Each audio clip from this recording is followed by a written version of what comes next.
चिन्तयेतं महान्तं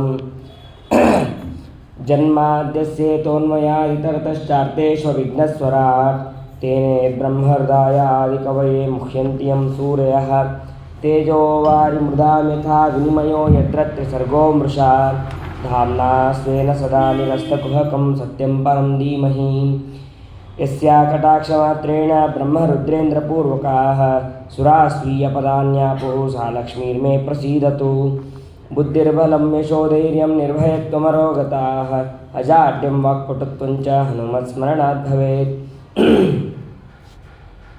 भवति यदनुभावादेडमूकोऽपि वाग्मी जडमतिर्पजन्तुर्जायते प्राज्ञमौलिः सकलवचनचेतो देवता भारती सा ममोचसि निधत्तां सन्निधिं मानसे च यं प्रव्रजन्तमनुपेतमपेतकृत्यं द्वैपायनो विरहकातुर आजुहाव पुत्रेति तन्मयतया तरवोऽपि नेदुः तं सर्वभूतहृदयं मुनिमानतोऽस्मि वक्रतुण्डमहाकाय सूर्यकोटिसमप्रभा निर्विघ्नं कुरु मे देव सर्वकार्येषु सर्वदा यस्य वाक्कामधेनुर्नः कामितार्थान् प्रयच्छति सेवेतं जय योगीन्द्रं कामबाणच्छिदं सदा श्रीसत्यवरदुग्धाब्देः उत्थिता जगति तले सुधा श्रीसत्यधर्माख्या पावये स्मरतस्ततः सत्यधर्माब्धिसम्भूतः चिन्तामणिजृम्भितः सत्यसङ्कल्पकल्पद्रुः कल्पयेत् कामदं मम सत्याभिघ्नकराब्जोत्तान् पञ्चाशद्वर्षपूजकान् सत्यप्रमोदतीर्थार्यान् नौमिन्यायसुधारतान् आपादमौलिपर्यन्तं गुरूणामाकृतिं स्मरेत् तेन विघ्नाः प्रणश्यन्ति सिद्ध्यन्ति च मनोरथाः बुधैरपि सुदुर्बोधे ग्रन्थेयं मम साहसं तत्पारयन्तु निपुणाः गुरुपादरजक्कणाः श्रीसत्यात्मतीर्थस्वामी श्रीपादगुरुभ्यो नमः। स्वस्त्यस्तु अशेष सन्मङ्गलानि भवन्तु सम्यक् श्लोकैकश्रवणपठनमात्रेण कथावक्तुश्च श्रोतॄणां निखिलकलिकुतकल्मषापनोदनपटुतरे धर्माद्यखिलपुरुषार्थसाधनीभूते श्रीमद्भागवते महापुराणे अध्यकथा प्रसक्ते सति किंचित् पूर्वप्रसक्तप्रमेयानुवादः। हरिः ओम्।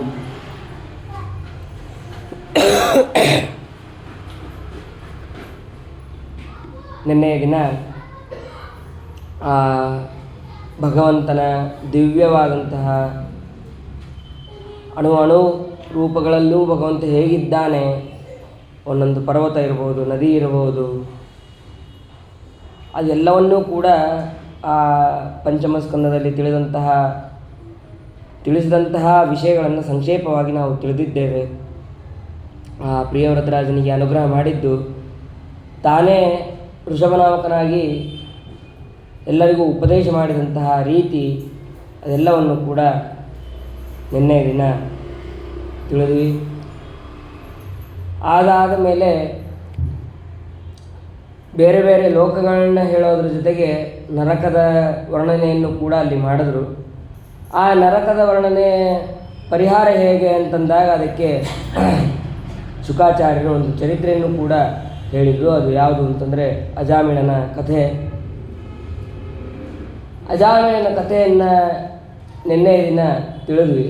ಮುಂದೆ ಈ ಯಮಧರ್ಮದೇವರು ಹೇಳ್ತಾರೆ, ನೀವು ನಾನೇ ಶಾಸನವನ್ನು ಮಾಡೋನು ಅಂತೇನು ಹೇಳಿದ್ರಲ್ಲ, ಅದನ್ನು ನಾನು ಮೊದಲು ದೇವರ ಹತ್ರ ಕ್ಷಮೆಯನ್ನು ಕೇಳಬೇಕು. ಯಾಕೆ ಅಂತಂದರೆ ಅವಾಗ ಹಿಂದೂ ನೋಡಿದ್ವಿ, ಬ್ರಹ್ಮದೇವರಿಗೆ ನಾರದರು ಬಂದು ಸರ್ವೋತ್ತಮ ನೀನೇ ಸರ್ವೋತ್ತಮ ಅಂತ ಹೇಳಿದ್ದಕ್ಕೆ ಅವರು ನನ್ನ ತಪ್ಪಾಯಿತು, ನನ್ನನ್ನು ಕ್ಷಮಿಸು, ಪ್ರಾಯಶ್ಚಿತ್ತಕ್ಕೆ ವಾಯುದೇವ ಮಂತ್ರವನ್ನು ಮಾಡಿದ್ರು. ಹಾಗೆ ಈ ಯಮಧರ್ಮದೇವರು ಕೂಡ ಈ ಭೃತ್ಯರು ಮಾಡಿದಂತಹ ತಪ್ಪಿಗೆ ನಾನು ಕ್ಷಮೆಯನ್ನು ಕೇಳ್ತಾ ಇದ್ದೇನೆ, ಹಾಗಾಗಿ ನನ್ನನ್ನು ಕ್ಷಮಿಸಿ ನನಗೆ ಅನುಗ್ರಹವನ್ನು ಮಾಡು ಅಂತ ಭಗವಂತನಲ್ಲಿ ಕೇಳ್ತಾ ಇದ್ದಾರೆ. ತತ್ಕ್ಷಮ್ಯತಾಂ ಸ ಭಗವಾನ್ ಪುರುಷ ಪುರಾಣೋ ನಾರಾಯಣ ಸ್ವಪುರುಷೈ ಯದಸತ್ಕೃತನ್ನಃ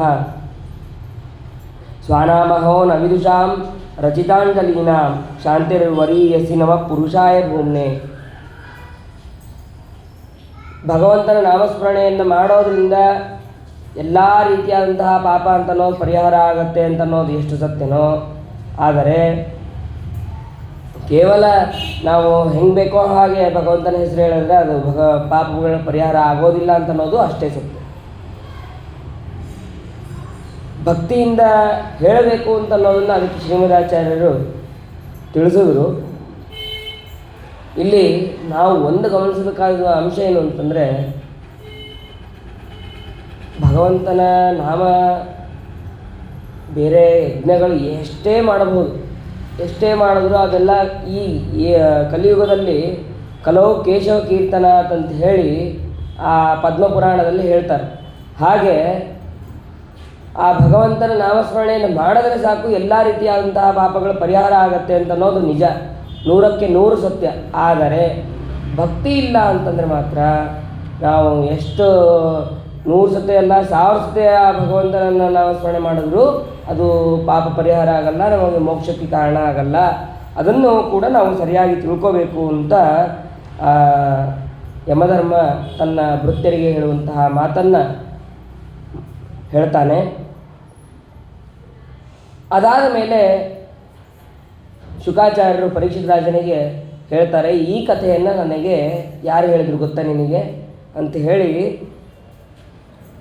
ತಸ್ಮಾತ್ ನಾನು ಒಮ್ಮೆ ಅಗಸ್ತ್ಯರ ಹತ್ರ ಹೋಗಿದ್ದೆ. ಅಗಸ್ತ್ಯರು ನನಗೆ ಈ ಅಜಾಮಿಳನ ಚರಿತ್ರೆಯನ್ನು ನನಗೆ ತಿಳಿಸಿದ್ರು ಅಂತ ಅನ್ನೋದನ್ನು ಅವರು ಹೇಳ್ತಾರೆ. ಇತಿಹಾಸ ಮೀಮಂ ಗುಹ್ಯಂ ಭಗವಾನ್ ಕುಂಭಸಂಭವ ಕಥಯಾಮಾಸ ಮಲಯ ಆಸೀನೋ ಹರಿಮರ್ಚಯನ್. ಅಂತಹ ಅಗಸ್ತ್ಯರು ನನಗೆ ತಿಳಿಸಿದಂತಹ ವಿಷಯವನ್ನು ನಾನು ನಿನಗೆ ತಿಳಿಸಿದ್ದೇನೆ. ಅದಾದ ಮೇಲೆ ಮತ್ತೆ ಪರೀಕ್ಷಿತ ರಾಜು ಪ್ರಶ್ನೆ ಮಾಡ್ತಾನೆ. ದಕ್ಷ ಪ್ರಜಾಪತಿ ಅವನು ಹುಟ್ಟಿದ ಮೇಲೆ ಅವನು ಸಂತಾನ ಎಲ್ಲ, ಅವನಿಂದ ಹುಟ್ಟಿದಂತಹ ಮಕ್ಕಳೆಲ್ಲರೂ ಕೂಡ ವಿಸ್ತಾರವಾಗಿ ಇಡೀ ಜಗತ್ತೇ ಪರಿಪೂರ್ಣ ಆಯಿತು ಅಂತ ಹೇಳಿದ್ರಿ, ಆದರೆ ಆ ಕಥೆಯನ್ನು ಇಲ್ಲಿ ಪೂರ್ಣವಾಗಿ ಹೇಳ್ರಿ ಅಂತ ಕೇಳಿದಾಗ ಅದಕ್ಕೆ ಹೇಳ್ತಾರೆ, ಹಿಂದೆ 4ನೇ ಸ್ಕಂದದಲ್ಲಿ ಕೇಳಿದ್ವಿ, ಆ ಪ್ರಾಚೀನ ಬರಿಯ ಮಕ್ಕಳು ಪ್ರಚೇತಸರು, ಅವರು 10,000 ವರ್ಷ ತಪಸ್ಸನ್ನು ಮಾಡಿ ಬಂದ ತಕ್ಷಣ ಅವರು ಹೊರಗಿದ್ದಂಥ ಎಲ್ಲ ಹುಲ್ಲುಗಳನ್ನು ಸುಟ್ಟು ಹಾಕ್ತಾಯಿದ್ರು. ಸುಟ್ಟು ಹಾಕೋದನ್ನು ನೋಡಿ ಆ ಚಂದ್ರ ಬಂದು ಹೇಳ್ತಾನೆ, ನೀವು ತಪಸ್ಸು ಮಾಡ್ಕೊಂಬಂದಿದ್ರಿ, ನೀವು ಮಾಡಿದಂತಹ ತಪಸ್ಸು ವ್ಯರ್ಥ ಆಗೋದು ಬೇಡ ಅಂಥೇಳಿ ಅವ್ರ ಹತ್ರ ಇರುವಂತಹ ಕನ್ಯೆಯನ್ನು ಅವ್ರು ಕೊಡ್ತಾರೆ. ಮಾರಿಷ ವಾರ್ಕ್ಷಿ ಅಂತಲೂ ಕರೀತಾರೆ, ಮಾರಿಷ ಅಂತಲೂ ಕರೀತಾರೆ. ಅಂತಹ ಆ ಕನ್ಯೆಯನ್ನು ಕೊಟ್ಟು ಆ 10 ಜನ ಪ್ರಚೇತಸರಿಗೆ ಮದುವೆಯನ್ನು ಮಾಡಿದ್ದಾನೆ. ಮದುವೆಯನ್ನು ಮಾಡಿದ ಮೇಲೆ ಮತ್ತೆ ಅಲ್ಲಿ ದಕ್ಷ ಪ್ರಜಾಪತಿ ಹುಟ್ಟಿದ್ದಾನೆ. ಯಾವ ದಕ್ಷ ಪ್ರಜಾಪತಿ ಬ್ರಹ್ಮದೇವರ ಪುತ್ರನಾದಂತಹ ದಕ್ಷ ಪ್ರಜಾಪತಿ ರುದ್ರದೇವರಿಗೆ ಮಾಡಿದಂತಹ ಅಗೌರವದಿಂದ ಅವಮಾನದಿಂದ ಈಗ ಮತ್ತೆ ಇಲ್ಲಿ ಹುಟ್ಟಿದ್ದಾನೆ, ಪ್ರಚೇತಸರ ಮಕ್ಕಳಾಗಿ ಹುಟ್ಟಿದ್ದಾನೆ. ಸರಿ, ಹುಟ್ಟಿದ ಮೇಲೆ ಅವು ಬೇರೆ ಏನು ಹೇಳಿಲ್ಲ, ಮತ್ತೆ ನೀನು ತಪಸ್ಸನ್ನು ಮಾಡೋದಕ್ಕೆ ಹೋಗು ಅಂತ ಹೇಳಿ ವಿಂಧ್ಯ ಆ ಪರ್ವತಕ್ಕೆ ಅವರು ತಪಸ್ಸನ್ನು ಮಾಡೋದಕ್ಕೆ ಅಂತ ಹೋಗ್ತಾರೆ. ತಪಸ್ಸನ್ನು ಮಾಡೋಕ್ಕೆ ಅಂತ ಹೋದಾಗ ಶ್ರೇಷ್ಠವಾದಂತಹ ಒಂದು ಸ್ತೋತ್ರ, ಹಂಸಗುಹ್ಯ ಸ್ತೋತ್ರ ಅಂತ, ಅದನ್ನು ಸ್ತೋತ್ರ ಮಾಡ್ತಾ ಆ ಭಗವಂತನನ್ನು ಪ್ರತ್ಯಕ್ಷೀಕರಿಸ್ಕೊತಾರೆ. ಆ ಸ್ತೋತ್ರದಲ್ಲಿ ಬಹಳ ತತ್ವವಿಚಾರಗಳು ಬಹಳ ಇದೆ. ಅದರಲ್ಲಿ ಒಂದು ಶ್ಲೋಕವನ್ನು ನಾವು ತಿಳಿಯೋಣ. ನಯಸ್ಯ ಸಖ್ಯಂ ಪುರುಷೋ ವೇತ್ತಿ ಸಖ್ಯು ಸಖಾವಸನ್ ಸಂವಸತ ಪುರೇಸ್ಮಿನ್ ಗುಣೋ ಯಥಾ ಗುಣಿನೋ ವ್ಯಕ್ತದೃಷ್ಟಿಸ್ತಸ್ಮೈ ಮಹೇಶಾಯ ನಮಸ್ಕರೋಮಿ. ಹೆಂಗೆ ಅಂತಂದರೆ, ಇಬ್ಬರು ಸ್ನೇಹಿತರಿರ್ತಾರೆ. ಆ ಇಬ್ಬರು ಸ್ನೇಹಿತರಲ್ಲಿ ಒಬ್ಬನು ಭಾಳ ಇನ್ನೊಬ್ಬನ ಸ್ನೇಹಿತಿಗೆ ಭಾಳ ಇದನ್ನು ಮಾಡ್ತಾ ಇರ್ತಾನೆ, ಪ್ರೀತಿ ಮಾಡ್ತಾ ಇರ್ತಾನೆ. ಅವನಿಗೆ ಏನು ಬೇಕು ಅಂತ ಕೇಳ್ತಿರ್ತಾನೆ, ಅದನ್ನು ಕೇಳೋಕ್ಕಿಂತ ಮುಂಚೆನೇ ಆ ಎಲ್ಲ ವಸ್ತುವನ್ನು ಅವನು ಇನ್ನೊಬ್ಬನ ಸ್ನೇಹಿತ ತಂದು ಕೊಡ್ತಾ ಇರ್ತಾನೆ.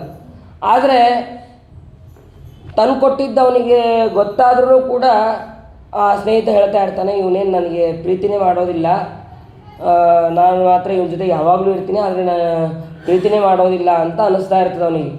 ಹಾಗೆ ಏನಾಗಿದೆ ಅಂತಂದರೆ, ಈ ಜೀವ ಹಾಗೂ ಭಗವಂತ ನಮಗೆ ಭಗವಂತನ ಹತ್ರ ಹೋಗಿ ನಾವು ಇಂಥದ್ದು ಕೊಡು ಅಂತ ನಾವು ಕೇಳೋದಿಲ್ಲ. ನಾವು ಕೇಳೋಕ್ಕಿಂತ ಮುಂಚೆನೇ ಅವನು ಭಗವಂತ ಎಲ್ಲವನ್ನೂ ಕೊಟ್ಟಿರ್ತಾನೆ. ಆದರೆ ನಾವು ಹೇಳೋದು ಮಾತ್ರ ಭಗವಂತ ನಮ್ಮ ಕಡೆ ನೋಡೋದೇ ಇಲ್ಲ, ಭಗವಂತ ನಮ್ಮನ್ನು ಪ್ರೀತಿನೇ ಮಾಡೋದಿಲ್ಲ. ಒಂದು ವೇಳೆ ಏನಾದರೂ ಭಗವಂತ ನೋಡೋದೇ ಇದ್ದಿದ್ದರೆ ನಾವು ಇಲ್ಲಿ ಇರ್ತಾನೇ ಇರಲಿಲ್ಲ, ಅಥವಾ ನಾವು ಎಲ್ಲಿರ್ತಿದ್ವಿ ಗೊತ್ತಿಲ್ಲ. ಹೀಗೆ ಭಗವಂತನ ಅನುಗ್ರಹ ನಮ್ಮ ಮೇಲೆ ಇದ್ದೇ ಇರ್ತದೆ. ಆದರೆ ಅದನ್ನು ನಾವು ಸರಿಯಾಗಿ ತಿಳ್ಕೋಬೇಕು ಅಂತ ಅವರು ಸ್ತೋತ್ರವನ್ನು ಮಾಡ್ತಾರೆ. ಅದಾದ ಮೇಲೆ ಸ ಸರ್ವನಾಮ ಸ ಚ ವಿಶ್ವರೂಪ, ಎಲ್ಲ ಶಬ್ದಗಳು, ಎಲ್ಲ ಏನೇನು ಜಗತ್ತಿನಲ್ಲಿ ಹೆಸರುಗಳು ಅಂತಿದೆಯೋ ಎಲ್ಲ ಹೆಸರುಗಳು ಕೂಡ ನಿನ್ನದೇ ಅಂತ ಅವರು ಸ್ತೋತ್ರವನ್ನು ಮಾಡ್ತಾರೆ. ಮತ್ತು ವಿಶ್ವರೂಪವನ್ನು ತೋರಿಸೋದಕ್ಕೆ ಸಾಮರ್ಥ್ಯ ಇರೋನು ನಿಂಗೊಬ್ಬನಿಗೆ, ಯಾವಾಗ ಬೇಕಾದ್ರೂ ತೋರಿಸ್ಬೋದು, ಆದರೆ ಅದನ್ನು ತೋರಿಸೋದಿಲ್ಲ. ಯಾವಾಗ ಅವರಿಗೆ ಜನಕ್ಕೆ ಸಂದೇಹ ಬಂದಿರುತ್ತೆ ಆವಾಗ ಮಾತ್ರ ನೀನು ತೋರಿಸ್ತೀವಿ. ಅರ್ಜುನನಿಗೆ ಬಹಳವಾಗಿ ಸಂದೇಹ ಬಂದಿತ್ತು, ಇವನು ಭಗವಂತ ಹೌದೋ ಇಲ್ಲೋ ಅಂತನ್ನುವಂತಹ ಸಂದೇಹ ಬಂದಿತ್ತು, ಅದಕ್ಕೆ ಅವನಿಗೆ ತೋರಿಸ್ದ. ಆಮೇಲೆ ಭೀಷ್ಮಕ ರಾಜನಿಗೂ ತೋರಿಸ್ತಾನೆ. ಹೀಗೆ ಭಗವಂತ ತಾನು ಯಾರಿಗೆ ಅನುಗ್ರಹವನ್ನು ಮಾಡಬೇಕು ಅಂತ ಅಂದ್ಕೊಂಡಿರ್ತಾನೋ ಅವರಿಗೆ ಮೊದಲು ಅವರು ಏನಾದರೂ ತಪ್ಪು ಮಾಡ್ತಾ ಇದ್ದರೆ ಆ ತಪ್ಪನ್ನು ತಿದ್ದಿ ಭಗವಂತ ಅನುಗ್ರಹವನ್ನು ಮಾಡ್ತಾನೆ ಅಂತ ಅನ್ನೋದನ್ನು ಕೂಡ ಇಲ್ಲಿ ತಿಳಿಯಬಹುದು. ಯಸ್ಮಿನ್ ಯತೋ ಯೇನ ಚ ಯಸ್ಯ ಯಸ್ಮೈ ಯಂ ಯೋ ಯಥಾ ಕುರುತೆ ಕಾರ್ಯತೆ ವಾ. ಇದರಲ್ಲಿ ನೋಡ್ರಿ, ಈ ಶ್ಲೋಕದಲ್ಲಿ ಯಸ್ಮಿನ್ ಯತಃ ಯೇನ ಯಸ್ಯ ಯಸ್ಮೈ ಯಂ ಯಹ ಅಂತಂದು ನಾವು ಬಳಸುವಂತಹ ಸಪ್ತ ವಿಭಕ್ತಿಗಳು, ಅಂದರೆ ಪ್ರಥಮ ಇಂದ 7 ವಿಭಕ್ತಿಗಳು, ಆ ಎಲ್ಲ ವಿಭಕ್ತಿಗಳನ್ನು ಈ ಶ್ಲೋಕದಲ್ಲಿ ಬಳಸಿ ಸ್ತೋತ್ರ ಮಾಡ್ತಾ ಇದ್ದಾರೆ. ಯಾವ ನಾವು ಇಲ್ಲಿದ್ದೀವಿ ಅಂತಂದರೆ ಅದು ನಿನ್ನಲ್ಲಿದ್ದೀವಿ ಅಂತ, ನೀನು ಕೊಟ್ಟಂತಹ ಈ ಜಗತ್ತಿನಲ್ಲಿ ನಾವಿದ್ದೀವಿ ಅಂತ. ಮತ್ತು ಇಲ್ಲಿದ್ದೇನು ಮಾಡ್ತೀವಿ ಅಂತಂದರೆ ನಿನ್ನನ್ನು ನಾವು ಉಪಾಸನೆ ಮಾಡ್ತೀವಿ. ಯಾರನ್ನು ಉಪಾಸನೆ ಮಾಡ್ತೀವಿ? ಯಾವಾಗಲೂ ನಿನ್ನನ್ನು ನಾವು ಧ್ಯಾನವನ್ನು ಮಾಡ್ತೀವಿ. ಮತ್ತು ಯಾವುದಕ್ಕಾಗಿ ಮಾಡ್ತೀವಿ? ಯಸ್ಮೈ, ನಿನಗೋಸ್ಕರ ನಾವು ಮಾಡ್ತೀವಿ. ಮತ್ತು ಯಸ್ಯ ಅಂತಂದರೆ ನಿನ್ನ ಅನುಗ್ರಹಕ್ಕಾಗಿ ನಾವು ಮಾಡ್ತೀವಿ, ನಿನ್ನನ್ನು ಹೊಂದೋದಕ್ಕಾಗಿ ನಾವು ಮಾಡ್ತೀವಿ. ಆಮೇಲೆ ನಾವು ಸ್ವತಂತ್ರವಾಗಿ ನಾವು ಇದನ್ನು ಮಾಡೋದಕ್ಕೆ ಸಾಧ್ಯನೇ ಇಲ್ಲ. ನಿನ್ನಿಂದಲೇ ನಾವು ಇಂತಹ ಕಾರ್ಯಗಳನ್ನು, ಅಂದರೆ ಸತ್ಕರ್ಮಗಳನ್ನು ನಾವು ಮಾಡ್ತೀವಿ ಅಂತ ಈ ರೀತಿಯಾಗಿ ದಕ್ಷ ಪ್ರಜಾಪತಿ ಸ್ತೋತ್ರವನ್ನು ಮಾಡ್ತಾ ಇದ್ದಾರೆ. ಸ್ತೋತ್ರವನ್ನು ಮಾಡಿದ ಮೇಲೆ ಅದಕ್ಕೆ ಭಗವಂತ ಪ್ರೀತನಾಗಿದ್ದಾನೆ. ಪ್ರೀತನಾಗಿ ನಿನಗೆ ಏನು ಹೊರಬೇಕೋ ಅದನ್ನು ಕೇಳು ಅಂತ ಹೇಳಿ ಆ ಭಗವಂತ ಹೇಳ್ತಾ ಇದ್ದಾನೆ. ಪ್ರೀತೋಹಂ ತೇ ಪ್ರಜಾನಾಥ ಯತ್ತೇ ಸ್ಯಾತ್ ಬ್ರಹ್ಮಣಂ ತಪಃ. ನೀನು ಮಾಡಿದಂತಹ ಈ ತಪಸ್ಸಿನಿಂದ ನಾನು ಪ್ರಸನ್ನನಾಗಿದ್ದೇನೆ, ಏನು ವರವನ್ನು ಬೇಕೋ ಅದು ನೀನು ಕೇಳು ಅಂತ ಹೇಳಿದಾಗ ಆ ಭಗವಂತ ಒಂದಿಷ್ಟು ಹೇಳ್ತಾನಂತೆ. ಮಯ್ಯನಂತ ಗುಣೇನಂತೆ ಗುಣತೋ ನಂತ ವಿಗ್ರಹೇ ಯದಾಸಿ ತತಯೇವಾದ್ಯ ಸ್ವಯಂಭೂ ಸಮಭೂತಜಃ. ನಾನು ಕೇವಲ ವ್ಯಾಪಿಸಿ ಮಾತ್ರ ಇಲ್ಲ, ಸಣ್ಣ ಸಣ್ಣ ರೂಪದಲ್ಲಿ ಇದ್ದೀನಿ. ಆ ಸಣ್ಣ ಸಣ್ಣ ರೂಪದಲ್ಲೂ ಕೂಡ, ಅಂದರೆ ಆ ಪ್ರಮಾಣದಲ್ಲೂ ಕೂಡ ನಾನು ಪೂರ್ಣ ಗುಣವುಳ್ಳವನಾಗಿದ್ದೇನೆ. ನಾನು ಒಂದೇ ಸಣ್ಣ ರೂಪದಲ್ಲಿ ಏನು ಪೂರ್ತಿ ಹೆಂಗಿರೋಕ್ಕಾಗತ್ತೆ ಅಂತ ಸರ್ವತಾ ತಪ್ಪಾಗಿ ತಿಳಿಬಾರ್ದು. ಆ ಸಣ್ಣ ರೂಪದಲ್ಲೂ ಕೂಡ ಅನಂತ ಗುಣವುಳ್ಳವನಾಗಿದ್ದಾನೆ ಭಗವಂತ ಅಂತ ಅನ್ನೋದನ್ನೇ ನಾವು ಇಲ್ಲಿ ತಿಳಿಯಬೇಕು. ಅದನ್ನು ಭಗವಂತ ತಾನೇ ಆ ದಕ್ಷ ಪ್ರಜಾಪತಿಗೆ ಹೇಳ್ತಾ ಇದ್ದಾನೆ. ಹಾಗಾದರೆ ನಿನ್ನ ಅಪೇಕ್ಷೆ ಏನಿದೆ? ಸಂತಾನವನ್ನು ಬೆಳೆಸಬೇಕು ಅಂತ. ಆ ಸಂತಾನಕ್ಕಾಗಿ ಪಂಚಜನ ಅಂತನ್ನುವಂತಹ ಒಬ್ಬ ಇದ್ದಾನೆ, ಅವನ ಮಗಳು ಅಸಿಕ್ನಿ ಅಂತ. ಆ ಅಸಿಕ್ನಿಯನ್ನು ನೀನು ಮದುವೆ ಆಗು, ಅವಳಲ್ಲಿ ನೀನು ಮುಂದೆ ಸಂತಾನವನ್ನು ಬೆಳೆಸು ಅಂತ ಭಗವಂತ ಆಜ್ಞೆ ಮಾಡಿದ್ದಾನೆ. ಸರಿ, ಅದೇ ರೀತಿಯಾಗಿ ಆ ಪಂಚಜನನ ಮಗಳಾದಂತಹ ಅಸಿಕ್ನಿ ಪಂಚಜನಿ ಅಂತಲೂ ಕರೀತಾರೆ. ಆ ಪಂಚಜನಿಯಲ್ಲಿ ಆ ಭಗವಂತ ಮಾಡಿದಂತಹ ಆಜ್ಞೆಯಿಂದ ಒಂದು 10,000 ಜನ ಮಕ್ಕಳನ್ನು ಪಡಿತಾರೆ. 10,000 ಮಕ್ಕಳನ್ನು ಪಡೆದ ಮೇಲೆ ಮತ್ತೆ ತಪಸ್ಸಿಗೆ ಕಳಿಸ್ತಾರೆ. ನೀವು ಹೋಗಿ ತಪಸ್ಸನ್ನು ಮಾಡ್ಕೊಂಬರ್ರಿ, ತಪಸ್ಸನ್ನು ಮಾಡ್ಕೊಂಬಂದು ಆಮೇಲೆ ನೀವು ಮುಂದೆ ರಾಜ್ಯವನ್ನು ಆಳಬೇಕು ಅಂತ ದಕ್ಷ ಪ್ರಜಾಪತಿ ಹೇಳಿ ಕಳಿಸ್ತಾ ಇದ್ದಾನೆ. ನೋಡ್ರಿ, ಭಗವಂತನ ಅನುಗ್ರಹ ಎಷ್ಟು ಬೇಕು ಅಂತಂದರೆ ಹಿಂದೆ ಕರ್ದಮರು ನೋಡಿದ್ವಿ. ಆ ಕರ್ದಮರು ಮದುವೆ ಆಗೋದಕ್ಕೋಸ್ಕರ ತಪಸ್ಸು ಮಾಡಿದ್ರು, ಮದುವೆ ಆದಮೇಲೆ ಮತ್ತೆ ಮಕ್ಕಳಾಗೋದಕ್ಕೆ ತಪಸ್ಸು ಮಾಡಿದ್ರು. ಹಾಗೆ ಇಲ್ಲಿ ದಕ್ಷ ಪ್ರಜಾಪತಿಗಳು ಕೂಡ ತಪಸ್ಸನ್ನು ಮಾಡಬೇಕು, ಭಗವಂತನನ್ನು ಪ್ರಸಾದ ಅನುಗ್ರಹ ಪಡಿಬೇಕು. ನಾವು ಅದನ್ನು ಅನುಗ್ರಹವನ್ನು ಪಡೆದೇ ಇದ್ದರೆ ನಾವು ಯಾವ ಕರ್ಮವನ್ನು ನಾವು ಮಾಡೋದಕ್ಕಾಗೋದಿಲ್ಲ ಅಂತ ಅನ್ನೋದನ್ನು ಇಲ್ಲಿ ತಿಳಿಸ್ತಾ ಇದ್ದಾರೆ. ಸರಿ, ಇದಾದ ಮೇಲೆ ಆ ಹರಿಯೇಶ್ವರು ಅಂತ ಎಲ್ಲರಿಗೂ ಒಂದೇ ಹೆಸರಿಟ್ಟರು. 10,000 ಜನ ಎಲ್ಲಿ ಬೇರೆ ಬೇರೆ ಹೆಸರಿಟ್ಟು ಕರೆಯೋದು ಕಷ್ಟ ಅಂತೇಳಿ ಒಂದೇ ಹೆಸರಿಟ್ಟರು, ಹರಿಯೇಶ್ವರು ಅಂತ. ಹರಿಯೇಶ್ವರು ಅಂತಿಟ್ಟರೆ ಅವ್ರನ್ನ ತಪಸ್ಸಿಗೆ ಕಳಿಸಿದ್ದಾರೆ ನಾರಾಯಣ ಸರೋವರ ಅಂತ. ಅದು ಎಲ್ಲಿ ಅಂತಂದರೆ ಸಿಂಧು ನದಿ ಮತ್ತು ಸಮುದ್ರ ಇವೆರಡೂ ಸೇರುವಂತಹ ಒಂದು ಪ್ರದೇಶ. ಹಾಳು ಮಾಡಿ ಅದು ಕರಾಚಿ ಅದರ ಹತ್ತಿರ ಬರುತ್ತೆ, ಕರಾಚಿಯಿಂದ ಸ್ವಲ್ಪ ಈ ಕಡೆ ಅಲ್ಲಿ ಬರುತ್ತೆ. ಅಲ್ಲಿ ಸಂಗಮ ಆಗುವಂತಹ ಕ್ಷೇತ್ರಕ್ಕೆ ಇವರು ತಪಸ್ಸಿಗೆ ಹೋಗಿದ್ದಾರೆ. ತಪಸ್ಸಿಗೆ ಹೋದಾಗ ಸರಿ, ಇನ್ನೇನು ತಪಸ್ಸಿಗೆ ಆ ಸರೋವರದಲ್ಲಿ ಸ್ನಾನ ಮಾಡಿದರೆ, ಸ್ನಾನ ಮಾಡಿದ ತಕ್ಷಣ ಇವರಿಗೆ ಸ್ವಲ್ಪ ವೈರಾಗ್ಯ ಅಂತ ಅನ್ನೋದು ಬಂದಿದೆ. ಆ ಸರೋವರದಲ್ಲಿ ಸ್ನಾನ ಮಾಡಿದ್ರೆ ವೈರಾಗ್ಯ ಅನ್ನೋದು ಬಂದಿದೆ. ಬಂದ ತಕ್ಷಣ ಅದೇ ಸಮಯಕ್ಕೆ ನಾರದರು ಬಂದು ನಾರದರು ಹೇಳ್ತಾರೆ, ಏನು ಮಾಡ್ತಾಯಿದ್ರಿ? ಇಲ್ಲ, ತಪಸ್ಸಿಗೆ ಹೋಗ್ತಾ ಇದ್ದೀವಿ. ನಿಮ್ಮ ತಂದೆ ಹೇಳಿದಂತಹ ಮಾತು ನಿಮಗೆ ಸರಿಯಾಗಿ ಅರ್ಥ ಆಗಿದೆಯೋ ಇಲ್ಲೋ ಗೊತ್ತಿಲ್ಲ, ನಾನು ಒಂದಿಷ್ಟು ಹೇಳ್ತೀನಿ, ಆ ಪ್ರಶ್ನೆಗೆ ಸರಿಯಾಗಿ ಉತ್ತರ ಕೊಡ್ರಿ, ಅಂದರೆ ನೀವು ತಪಸ್ಸಿಗೆ ಹೋಗ್ರಿ. ಆಮೇಲೆ ಏನು ಅದಕ್ಕೆ ಹೇಳ್ತಾರೆ, ಅದೃಷ್ಟ್ವಾಂತಂ ಭುವೋ ಯೂಯಂ ಬಾಲಿಶಾ ಬತಬಾಲಕಾಹ. ಭೂಮಿಯ ಅಂತವನ್ನು ಕಾಣದೇ ಇರೋದು ಯಾವುದು? ಅದನ್ನು ಗೊತ್ತಿಲ್ಲದೇನೆ ನೀವು ಸಂತಾನವನ್ನು ಹೇಗೆ ಪಡಿತೀರಿ? ಆಮೇಲೆ ತಥೈಕ ಪುರುಷಂ ರಾಜ್ಯಂ ಬಿಲಂ ಚ ದೃಷ್ಟಿ ನಿರ್ಗಮಂ. ಇಡೀ ಇದಕ್ಕೆ ಒಬ್ಬರೇ ಒಬ್ಬ ರಾಜ, ಇಡೀ ದೇಶಕ್ಕೆ ಒಬ್ಬನೇ ರಾಜ. ಆ ರಾಜ ಯಾರು? ಆಮೇಲೆ ಒಂದು ಸಲ ಒಳಗೆ ಪ್ರವೇಶ ಮಾಡಿದರೆ ಹೊರಗೆ ಬರದೇ ಇರುವಂತಹ ಬಿಲ ಯಾವುದು? ಆಮೇಲೆ ನಾನಾ ರೂಪವುಳ್ಳಂತಹ ಹೆಂಗಸು ಯಾರು? ವ್ಯಭಿಚಾರಿಣಿಯ ಸಹವಾಸದಲ್ಲಿರುವಂತಹ ಪುರುಷ ಯಾರು? ಆಮೇಲೆ ಎರಡೂ ಕಡೆ ಹರಿಯುವಂತಹ ನದಿ ಯಾವುದು? ಅಂದರೆ ಈ ಕಡೆ ಪೂರ್ವಕ್ಕೂ ಹರಿಯುತ್ತೆ, ಈ ಕಡೆ ಪಶ್ಚಿಮಕ್ಕೂ ಹರಿಯುತ್ತೆ, ಅಂತಹ ನದಿ ಯಾವುದು? ಆಮೇಲೆ 25 ಜನರು ವಾಸ ಮಾಡುವಂತಹ ಅದ್ಭುತವಾದಂತಹ ಒಂದು ಮನೆ ಇದೆ, ಆ ಮನೆ ಯಾವುದು? ವಿಚಿತ್ರವಾಗಿ ಮಾತನಾಡುವಂತಹ ಒಂದು ಹಂಸ ಇದೆ, ಆ ಹಂಸ ಯಾವುದು? ಆಮೇಲೆ ಕೊನೆಯದೊಂದು ಪ್ರಶ್ನೆ ಕೇಳ್ತಾರೆ, ಕತ್ತಿ ಅಥವಾ ಖಡ್ಗ ಅದೆಲ್ಲ ಹೇಗೆ ಚೂಪಾಗಿದೆಯಲ್ಲ, ಆ ಚೂಪಾಗಿರುವಂತೆ ತೀಕ್ಷ್ಣವಾದಂತಹ ಒಂದು ಚಕ್ರ ಇದೆ, ಆ ಚಕ್ರ ಯಾವುದು? ಇದಕ್ಕೆಲ್ಲ ಸರಿಯಾದ ಉತ್ತರ ಕೊಡ್ರಿ, ಆಮೇಲೆ ನೀವು ತಪಸ್ಸನ್ನು ಮಾಡಿರಿ ಅಂತ ನಾರದರು ಹೇಳ್ತಾರೆ. ಏನಿದು ಏನೋ ಒಗಟ್ಟು ಥರ ಹೇಳಿದ್ರು, ನಮಗೇನು ಗೊತ್ತೇ ಆಗ್ತಾ ಇಲ್ಲ ಅಂತ ಅವರು 1-2 ನಿಮಿಷ ವಿಚಾರವನ್ನು ಮಾಡಿದ ಮೇಲೆ ಆವಾಗ ಅವರಿಗೆ ಗೊತ್ತಾಯ್ತಂತೆ. ಅವರೇ ಹೇಳ್ತಾರಂತೆ, ಅದೃಷ್ಟ್ವಾಂತಂ ಭುವೋ ಯೂಯಂ. ಅಂದರೆ ಭೂಮಿಗೆ ಅಂತರೇ ಇಲ್ಲದ ಇರುವಂತಹ ಭೂಮಿ ಯಾವುದು ಅಂತಂದರೆ ಲಿಂಗದೇಹ ಭಂಗ. ಆ ಲಿಂಗದೇಹ ಭಂಗ ಯಾವಾಗ ಆಗತ್ತೆ ಅಂತ ಅನ್ನೋದು ಗೊತ್ತಿಲ್ಲ. ಯಾಕೆಂತಂದರೆ ಲಿಂಗದೇಹ ಭಂಗ ಆಯಿತು ಅಂತಂದರೆ ಆವಾಗ ಮೋಕ್ಷಕ್ಕೆ ಹೋಗ್ಬೋದು. ಆ ಲಿಂಗದೇಹ ಭಂಗ ಆಗತ್ತೆ, ನಮಗೆ ನಾಳೆ ಆಗತ್ತೆ ಅಂತ ಗೊತ್ತಾ ಅಥವಾ ನಾಡದ್ದಾಗತ್ತೆ ಅಂತ ಗೊತ್ತಾ? ನಮಗೆ ಸರ್ವತಾ ಅದನ್ನು ಗೊತ್ತಾಗೋದಿಲ್ಲ.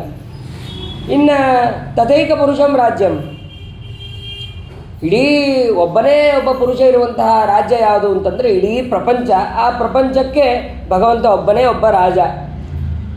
ಆಮೇಲೆ ಒಳಗೆ ಪ್ರವೇಶ ಮಾತ್ರ ಹೋಗೋದಿದೆ, ಹೊರಗೆ ಬರುವಂತಹದ್ದು ಇಲ್ಲ ಅಂತಂದರೆ ಅದ್ಯಾವುದು ಅಂತಂದರೆ ಅದು ಬೇರೆ ಯಾವುದು ಅಲ್ಲ, ವೈಕುಂಠ. ಆ ವೈಕುಂಠಕ್ಕೆ ಹೋದರೆ ಮತ್ತೆ ಬರೋದೇನಿರೋದಿಲ್ಲ, ಅಲ್ಲಿ ಸುಖವಾಗಿ ಅಲ್ಲಿರೋದು. ಇನ್ನು ನಾನಾ ರೂಪವುಳ್ಳಂತಹ ಸ್ತ್ರೀ ಅದು ಯಾರು ಅಂತಂದರೆ ಬುದ್ಧಿ. ಆ ಬುದ್ಧಿ ಎಷ್ಟು ವಿಚಿತ್ರ ಅಂತಂದರೆ ಒಂದು ಕ್ಷಣ ಇಲ್ಲಿರುತ್ತೆ, ಇನ್ನೊಂದು ಕ್ಷಣ ಮತ್ತೊಂದು ಕಡೆ ಇರುತ್ತೆ. ಹಾಗೆ ಅದು ಬೇರೆ ಬೇರೆ ರೂಪಗಳನ್ನು ಅದು ತಗೊಳ್ಳುತ್ತೆ. ಮತ್ತು ವಿಚಾರಣೆಯ ಸಹವಾಸದಲ್ಲಿರುವಂತಹ ಪುರುಷ ಅದು ಯಾರು ಅಂತಂದರೆ ಈ ಬುದ್ಧಿಯ ಜೊತೆಗೆ ಸೇರಿಸಿದಂತಹ ಪುರುಷ ಅಥವಾ ದುಷ್ಟ ಸ್ತ್ರೀಯ ಸಂಘವನ್ನು ಮಾಡಿದಂತಹ ಪುರುಷ, ಅವನು ಯಾವಾಗಲೂ ಮತ್ತೆ ಈ ಸಂಸಾರದಲ್ಲಿರ್ತಾನೆ ಅಂತ ಅನ್ನೋದನ್ನು ತಿಳಿಸ್ತಾ ಇದ್ದಾರೆ.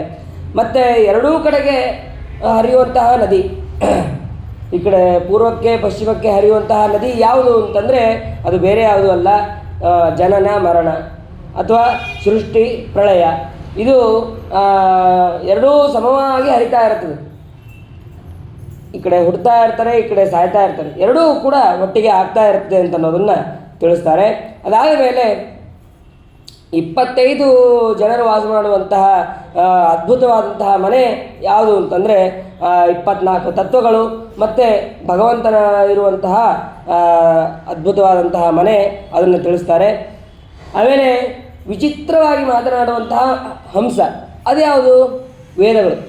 ವೇದಗಳು ಬೇಕಾದಷ್ಟು ಹೇಳಿದೆ, ಆದರೆ ಅದನ್ನು ಆಚರಣೆ ಮಾಡೋದು ಮಾತ್ರ ನಾವು ಭಾಳ ಕಡಿಮೆಯಾಗಿ ಮಾಡ್ತೀವಿ. ವೇದ ಹೇಳಿದ್ದೆಲ್ಲವನ್ನೂ ಕೂಡ ನಾವು ಮಾಡೋದಿಲ್ಲ. ಹಾಗೆ ವೇದ ಬೇಕಾದಷ್ಟು ಹೇಳಿದೆ, ಅದು ಎಷ್ಟು ನಮಗೆ ಗೊತ್ತೇ ಆಗೋದಿಲ್ಲ, ಅಷ್ಟು ವಿಚಿತ್ರವಾಗಿ ಅದು ಹೇಳಿರುತ್ತೆ. ಆದರೆ ಅದನ್ನು ಸರಿಯಾಗಿ ತಿಳ್ಕೊಂಡು ಭಗವಂತನ ಮಾರ್ಗಕ್ಕೆ ಅನುಕೂಲವಾಗಿ ಅದನ್ನು ತಿಳ್ಕೊಂಡು ನಾವು ಅದರ ವೇದ ಮಾರ್ಗವಾಗಿ ನಾವು ಅನುಸರಿಸಬೇಕು ಅಂತ ಅನ್ನೋದನ್ನು ತಿಳಿಸ್ತಾರೆ. ಆಮೇಲೆ ಚೂಪಾದಂತಹ ಚಕ್ರ, ಅದು ಯಾವುದು ಅಂತಂದರೆ ಕಾಲಚಕ್ರ. ಆ ಕಾಲಚಕ್ರ ತಿರುಗ್ತಾ ಇರ್ತದೆ, ಯಾವ ಸಮಯಕ್ಕೆ ಯಾವ ಕಾಲಕ್ಕೆ ನಮಗೆ ಏನಾಗುತ್ತೆ ಅಂತ ಅನ್ನೋದು ಗೊತ್ತಿರೋದಿಲ್ಲ. ಹಾಗಾಗಿ ಇಂತಹ ಕಾಲಚಕ್ರ ಇದು ಅಂತ ಆ ಇದು ಹರಿಯೇಶ್ವರರಿಗೆ ಗೊತ್ತಾಗತ್ತೆ.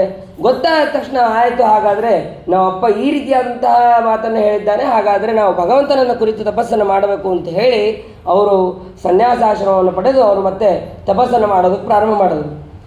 ಈ ಕಡೆ ಇವನು ನೋಡ್ತಾನೆ ದಕ್ಷ ಪ್ರಜಾಪತಿ, ಏನು ಇನ್ನೂ ಇಷ್ಟೊತ್ತಾದರೂ ಬರಲೇ ಇಲ್ಲಲ್ಲ, ಕಳಿಸಿ ಇವ್ರನ್ನ ಎಷ್ಟೋ ದಿವಸ ಆಯಿತು ಬರಲೇ ಇಲ್ಲ, ಇನ್ನೂ ಅಷ್ಟು ಘೋರ ತಪಾಸ್ ಮಾಡ್ತಾ ಇದ್ದಾರಾ ಅಂತಂದು ಅವ್ರು ಅನ್ಕೊತಾ ಇರ್ತಾನೆ. ಆದರೆ ಯಾರೋ ಒಬ್ಬರು ಬಂದು ಹೇಳ್ತಾರೆ, ಬಂದು ಹೇಳಿದ ತಕ್ಷಣ ಇಲ್ಲ, ನಾರಾದರೂ ಹೀಗೆ ಅವರಿಗೆ ತಲೆಯಲ್ಲಿ ಬುದ್ಧಿ ತುಂಬಿ ಅವರಿಗೆ ಸನ್ಯಾಸಾಶ್ರಮವನ್ನು ಕೊಟ್ಟು ಅವರು ಆ ಕಡೆ ತಪಸ್ಸನ್ನು ಮಾಡ್ತಾ ಇದ್ದಾರೆ. ಸರಿ, ಅವಾಗ ದಕ್ಷ ಪ್ರಜಾಪತಿ ಏನು ಮಾಡಲಿಲ್ಲ. ಅವಾಗ ಮತ್ತೆ ಸರಿ, ಹಾಗಾದರೆ ಮತ್ತೆ ಮಕ್ಕಳನ್ನು ಪಡಿತೀನಿ ಅಂತೇಳಿ ಮತ್ತೆ ಒಂದು 1000 ಜನ ಮಕ್ಕಳನ್ನು ಪಡಿತಾರೆ. 1000 ಜನ ಮಕ್ಕಳನ್ನು ಪಡೆದರೆ ಅವರಿಗೆ ಎಲ್ಲರಿಗೂ ಕೂಡ ಶಬಲಾಶ್ವರು ಅಂತ ನಾಮಕರಣವನ್ನು ಮಾಡಿದ್ರು. ಆ ಶಬಲಾಶ್ವರಿಗೂ ಕೂಡ ಮತ್ತು ಅದೇ ರೀತಿಯಾಗಿ ಅದೇ ಸರೋವರಕ್ಕೆ ಹೋಗ್ರಿ, ನೀವು ಆ ಸರೋವರಕ್ಕೆ ಹೋಗಿ ಅಲ್ಲಿ ತಪಸ್ಸನ್ನು ಮಾಡಿರಿ ಅಂತ ಹೇಳಿ ಕಳಿಸ್ತಾನೆ. ಹಿಂದೊಂದು ಸತಿ ಆ ಸರೋವರಕ್ಕೆ ಕಳಿಸಿ ಅಲ್ಲಿ ನಾರದರು ಬಂದು ತಪ್ಪಿಸಿದ್ದಾರೆ ಅಂತ ಅನ್ನೋದು ಗೊತ್ತು, ಮತ್ತು ಅದೇ ಸರೋವರಕ್ಕೆ ಕಳಿಸ್ತಾರೆ. ಸರೋವರಕ್ಕೆ ಕಳಿಸಿ ನೀವು ತಪಸ್ಸನ್ನು ಮಾಡ್ಕೊಂಬರ್ರಿ ಅಂತ ಕಳಿಸಿದಾಗ ಮತ್ತು ಅಲ್ಲೂ ಕೂಡ ನಾರದರು ಬಂದು ಮತ್ತು ಇದೇ ಥರ ಪ್ರಶ್ನೆಯನ್ನು ಕೇಳ್ತಾರೆ. ಅವರು ಆ ಶಬಲಾಶ್ವರು ಸ್ವಲ್ಪ ಸ್ನಾನ ಮಾಡಿ ತಪಸ್ಸಿಗೆ ಕೂತಿದ್ರು. ಆ ಸಮಯದಲ್ಲಿ ನಾರದರು ಬಂದು ಅಲ್ಲಿ ಮತ್ತೆ ಪ್ರಶ್ನೆಯನ್ನು ಮಾಡಿ ಅವರಿಗೆ ಇನ್ನೂ ವಿಶಿಷ್ಟವಾದಂತಹ ಮಂತ್ರವನ್ನು ಉಪದೇಶವನ್ನು ಮಾಡಿ ಭಗವಂತನ ಅನುಗ್ರಹ ಆಗುವಂತೆ ಅವರಿಗೆ ಮಾಡಿದ್ರು. ಸರಿ, ಇದು ಗೊತ್ತಾದ ತಕ್ಷಣ ಆ ದಕ್ಷ ಪ್ರಜಾಪತಿಗೆ ಬಹಳಷ್ಟು ಸಿಟ್ಟಿಗೆ ಬಂತು. ನಾರದರನ್ನು ಹುಡ್ಕೊಂಡು ಹೋಗಿ ಬೈಯೋದಕ್ಕೆ ಪ್ರಾರಂಭ ಮಾಡ್ತಾರಂತೆ. ಏನು ನೀನು ಇನ್ನೂ ಆ ಸಣ್ಣ ಹುಡುಗರಿಗೆ ಅವರಿಗೆ 3 ರೀತಿಯಾದಂತಹ ಋಣಗಳಿರುತ್ತೆ, ಆ ಋಣಗಳನ್ನು ತೀರಿಸದೆ ಅವರು ಸನ್ಯಾಸಾಶ್ರಮವನ್ನು ತಗೊಳ್ಳೋಂಗಿಲ್ಲ, ಅದನ್ನು ಬಿಟ್ಟು ನೀನು ಅವರಿಗೆ ಸನ್ಯಾಸಾಶ್ರಮವನ್ನು ಕೊಡಿಸ್ದಿಲ್ಲ. ಪಿತೃಋಣ, ದೇವಋಣ ಮತ್ತು ಋಷಿ ಋಣ ಇವೆಲ್ಲವೂ ಕೂಡ ಇರುತ್ತೆ. ಅದೆಲ್ಲ ಆದಮೇಲೆ ನೀನು ಸನ್ಯಾಸಾಶ್ರಮವನ್ನು ಕೊಡಿಸ್ಬೇಕು ಖರೆ ಅಂದರೆ, ಆದರೆ ಆ ಋಣಗಳಿದ್ದಾಗ ನೀನು ಹಾಗೆ ಅವರಿಗೆ ಆಶ್ರಮವನ್ನು ಕೊಡಿಸ್ದಿಲ್ಲ ಅಂತ ಹೇಳಿದರೆ ಅದಕ್ಕೆ ಹೇಳ್ತಾರೆ, ಅವರಿಗೆ ಆ ಶಬಲಾಶ್ವರರಿರ್ಬೋದು ಅಥವಾ ಹರಿಯೇಶ್ವರರಿರ್ಬೋದು, ಅವರೆಲ್ಲರಿಗೂ ಕೂಡ ಯೋಗ್ಯರಾದಂತಹ ಸಜ್ಜೀವಿಗಳೇ. ಅವರು ತಪಸ್ಸನ್ನು ಮಾಡಲೇಬೇಕಾಗಿತ್ತು. ಆ ತಪಸ್ಸನ್ನು ಮಾಡೋ ಸಲುವಾಗಿ ನಾರದರು ಉಪದೇಶವನ್ನು ಮಾಡಿತ್ತು ಅಂತ ಅನ್ನೋದನ್ನು ಇಲ್ಲಿ ತಿಳಿಯಬೇಕು. ಆಮೇಲೆ ಸಿಟ್ಟಿನಿಂದ ನಾರದರಿಗೆ ಶಾಪವನ್ನು ಕೊಡ್ತಾರೆ, ನೀವು ಒಂದೇ ಕಡೆ ನಿಲ್ಬೇಡ್ರಿ, ಇಡೀ ಲೋಕವನ್ನೆಲ್ಲ ಕೂಡ ಸಂಚಾರವನ್ನು ಮಾಡ್ತಾ ಇರ್ರಿ ಅಂತ. ಈ ಶಾಪ ಅವರಿಗೆ ಇದೇನು ಹೊಸದಲ್ಲ, ಇದು 2ನೇ ಸತಿನೋ 3ನೇ ಸತಿನೋ ಕೊಡ್ತಾ ಇರೋಂಥ ಶಾಪ. ಹಿಂದೆ ಆ ದುರ್ಭಗ ಬಂದಿದ್ದಲ್ಲ, ಅವಳು ಕೂಡ ನಾರದರಿಗೆ ಈ ಶಾಪ ಕೊಟ್ಲಂತ. ಯಾಕೆ ಅಂತಂದರೆ ನನ್ನನ್ನು ನೀವು ಮದುವೆ ಆಗಿಲ್ಲ ಅಂತೇಳಿ ಅವಳು ಶಾಪ ಕೊಟ್ಟು ಹೋಗಿರ್ತಾಳಂತೆ, ತ್ರಿಲೋಕ ಸಂಚಾರಿಗಳಾಗ್ರಿ ಅಂತ. ಹಾಗಾಗಿ ದೇವ್ರ ಇಚ್ಛಾ, ನಂದು ಇದೇ ಕರ್ತವ್ಯ, ಎಲ್ಲ ಕಡೆ ಉಪದೇಶವನ್ನು ಮಾಡೋದೇ ನನ್ನ ಕೆಲಸ ಅಂತ ಅವರು ತಿಳಿದು ಅಲ್ಲಿಂದ ನಾರದರು ಹೊರಟಿದ್ದಾರೆ. ಸರಿ, ದಕ್ಷ ಪ್ರಜಾಪತಿ ಮುಂದೆ ಏನು ಮಾಡ್ದ, ಇನ್ನು ಗಂಡಸು ಮಕ್ಕಳನ್ನು ಪಡೆದ್ರೆ ಇವ್ರು ಮತ್ತೆ ಉಪದೇಶ ಮಾಡಿ ಇದನ್ನು ಮಾಡ್ತಾರೆ ಅಂತಂದು ಬೇಡೇ ಬೇಡ ಅಂತ ಹೇಳಿ ಅವರು ಸುಮ್ಮನೆ ಇದ್ದರು. ಅವಾಗ ಬ್ರಹ್ಮದೇವರೇ ಬಂದು ಹೇಳ್ತಾರೆ, ನೀನು ಈ ರೀತಿಯಾಗಿ ಸುಮ್ಮನೆ ಇರೋದು ಸರಿಯಲ್ಲ, ನೀನು ಸಂತಾನವನ್ನು ಬೆಳೆಸ್ಬೇಕು ನೀನು ಅಂತ ಹೇಳಿದಾಗ ಆವಾಗ ಮತ್ತೆ 60 ಜನ ಹೆಣ್ಣು ಮಕ್ಕಳನ್ನು ಪಡೆದಿದ್ದಾನೆ. ಆ ಹೆಣ್ಣು ಮಕ್ಕಳನ್ನು ಪಡೆದ ಮೇಲೆ ಅದರಲ್ಲಿ 10 ಜನ ಕಶ್ಯಪರಿಗೆ, 10 ಜನ ಯಮಧರ್ಮನಿಗೆ, ಮತ್ತು 13 ಜನ ಕಶ್ಯಪರಿಗೆ, ಆಮೇಲೆ ಚಂದ್ರನಿಗೆ 27, ಆಮೇಲೆ ಭೂತ ಅವರಿಗೆ 1, ಅಂಗಿರ 1, ಕೃಷ ಅವರಿಗೆ 1, ಅಶ್ವಿನಿ ದೇವತೆಗಳಿಗೆ 2, ಹೀಗೆ ಎಲ್ಲರಿಗೂ ಕೊಟ್ಟು ಮದುವೆಯನ್ನು ಮಾಡ್ತಾನೆ. ಕೊನೆಗೆ ಉಳಿದಂಥವರನ್ನು ಮತ್ತೆ ಕಶ್ಯಪರಿಗೆ ಕೊಟ್ಟು ಮದುವೆಯನ್ನು ಮಾಡ್ತಾನೆ. ಅಲ್ಲ, ಇಲ್ಲಿ ಶ್ಲೋಕದಲ್ಲಿ ದ್ವೇ ದ್ವೇ ತಾರ್ಕ್ಷ್ಯಸ್ಯ ಚಾಪರಾಹ ಅಂತ ಇದೆ. ತಾರ್ಕ್ಷ್ಯಸ್ಯ ಅಂತಂದರೆ ಕಶ್ಯಪ ಅಂತ ಅರ್ಥ. ಇಲ್ಲಿ ಕಶ್ಯಪ ಅಂತ ಅರ್ಥ ಹೇಗೆ ಬರುತ್ತೆ ಅಂತಂದರೆ, ಅದಕ್ಕೆ ಕಶ್ಯಪರಿಗೆ ಕೊಡೋದಿತ್ತಂದ್ರೆ ಮೊದಲೇ ಕೊಡ್ಬೋದಾಗಿತ್ತಲ್ಲ ಅಂತ ನಮಗನ್ಸತ್ತೆ. ಅದಕ್ಕೆ ಸತ್ಯಧರ್ಮರು ಹೇಳ್ತಾರೆ, ತಾರ್ಕ್ಷ್ಯ ಅಂತ ಅನ್ನೋದಕ್ಕೆ ಕಶ್ಯಪ ಅಂತನ್ನುವ ಶಬ್ದವೂ ಇದೆ. ತಾರ್ಕ್ಷ್ಯನಿಗೆ ಅಂದರೆ ತಕ್ಷಕನಿಗೆ 1 ಕೊಟ್ಟರು ಅಂತನ್ನೋದು ತಿಳ್ಕೊಬೋದು, ಅಥವಾ ಈ ಕಶ್ಯಪ ಋಷಿಗಳಿಗೆ ಉಳಿದಂತಹ ಹೆಣ್ಣು ಮಕ್ಕಳನ್ನು ಕೊಟ್ಟರು.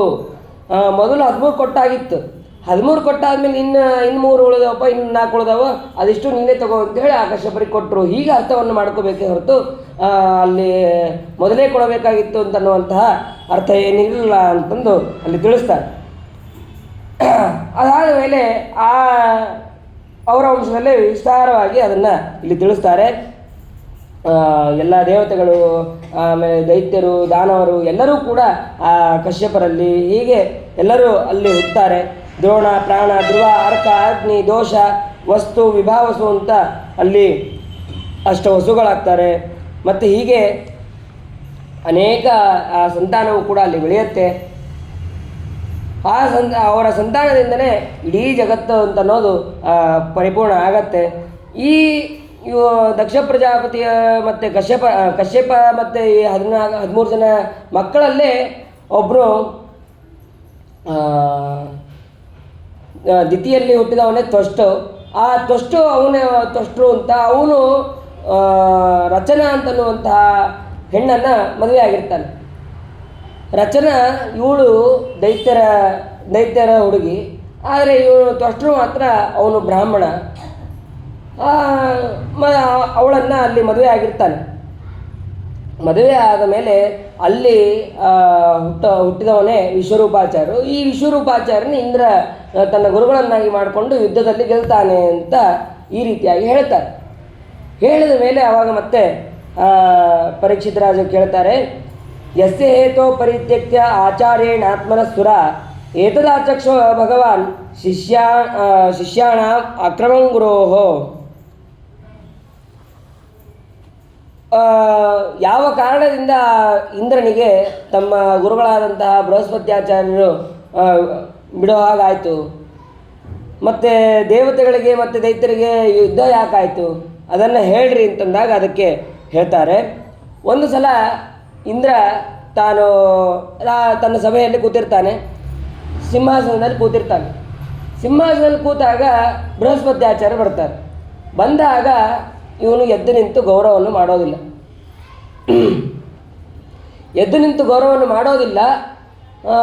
ಗೌರವವನ್ನು ಮಾಡದೇ ಇದ್ದಾಗ ತಕ್ಷಣ ಅವರು ಬೃಹಸ್ಪತ್ಯಾಚಾರ್ಯ ಅಲ್ಲಿಂದ ಹೊರಟು ಬಿಡ್ತಾರೆ.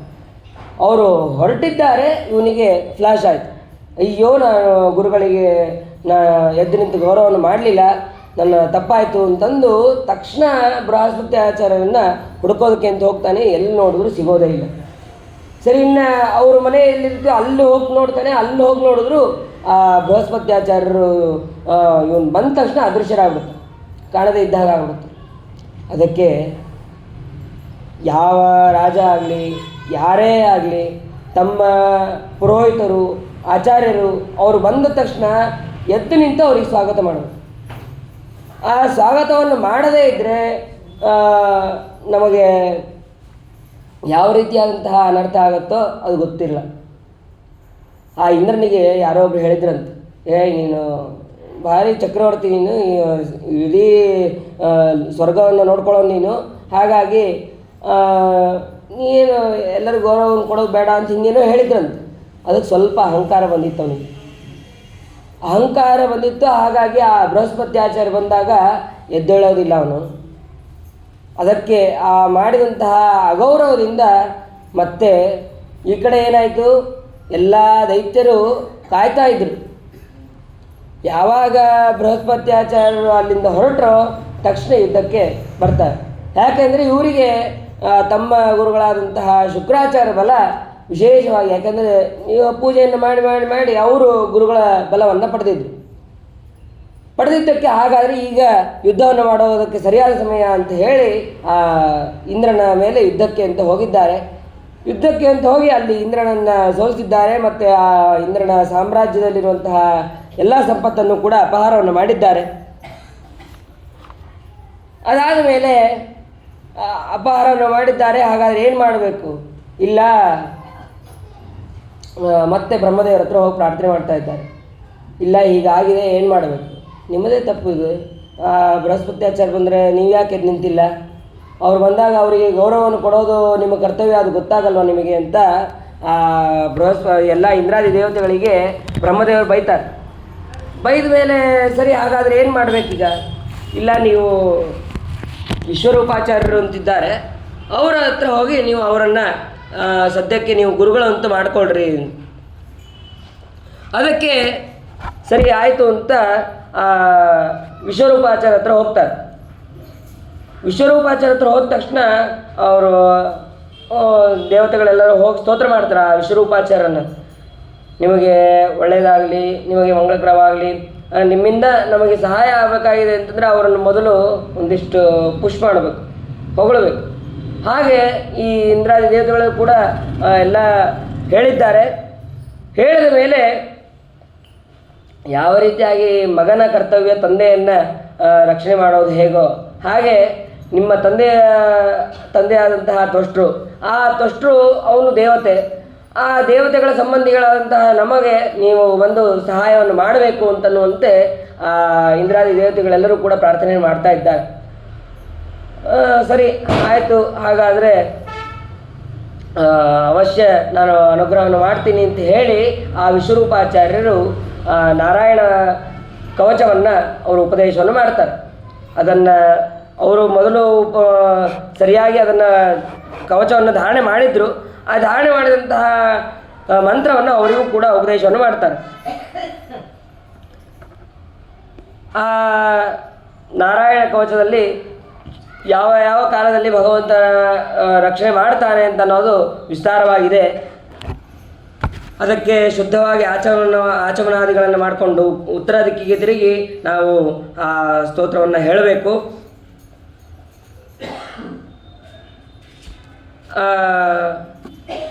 ಗರುಡನ ಬೆನ್ನಿನ ಮೇಲೆ ಇರುವಂತಹ ಪಾದಗಳನ್ನು ಇಟ್ಕೊಂಡು 8 ಕೈಗಳಲ್ಲಿ ಶಂಖ, ಚಕ್ರ, ಗುರಾಣಿ, ಖಡ್ಗ, ಗದೆ, ಆಮೇಲೆ ಬಾಣ, ಧನಸ್ಸು, ಪಾಶಗಳನ್ನು ಧಾರಣೆ ಮಾಡಿದಂತಹ ಅಷ್ಟಸಿದ್ಧಿಗಳಿಂದ ಯುಕ್ತನಾದಂತಹ ಶ್ರೀಹರಿ ನನಗೆ ಎಲ್ಲ ರೀತಿಯಿಂದ ರಕ್ಷಣೆ ಮಾಡಲಿ, ಎಲ್ಲ ಪ್ರಕಾರದಿಂದನೂ ಕೂಡ ರಕ್ಷಣೆ ಮಾಡಲಿ. ಮತ್ತು ನೀರಿನಲ್ಲಿ ಯಾರು ರಕ್ಷಣೆ ಮಾಡಬೇಕು ಅಂತಂದರೆ, ನಾವು ಎಷ್ಟೋ ಸತಿ ನೀರಲ್ಲಿ ಇಳಿತಾ ಇರ್ತೀವಿ. ಇಳಿಬೇಕಾದ್ರೆ ಇಳಿದ ತಕ್ಷಣ ಮೊದಲು ಆ ಜಲಾಭಿಮಾನಿಯಾದಂತಹ ಜಲಸ್ವರೂಪಿಯಾದಂತಹ ಮತ್ಸ್ಯನಾಮಕನಾದಂತಹ ಭಗವಂತನನ್ನು ಸ್ತೋತ್ರ ಮಾಡಿ ನಾವು ನೀರಲ್ಲಿ ಇಳಿಬೇಕು.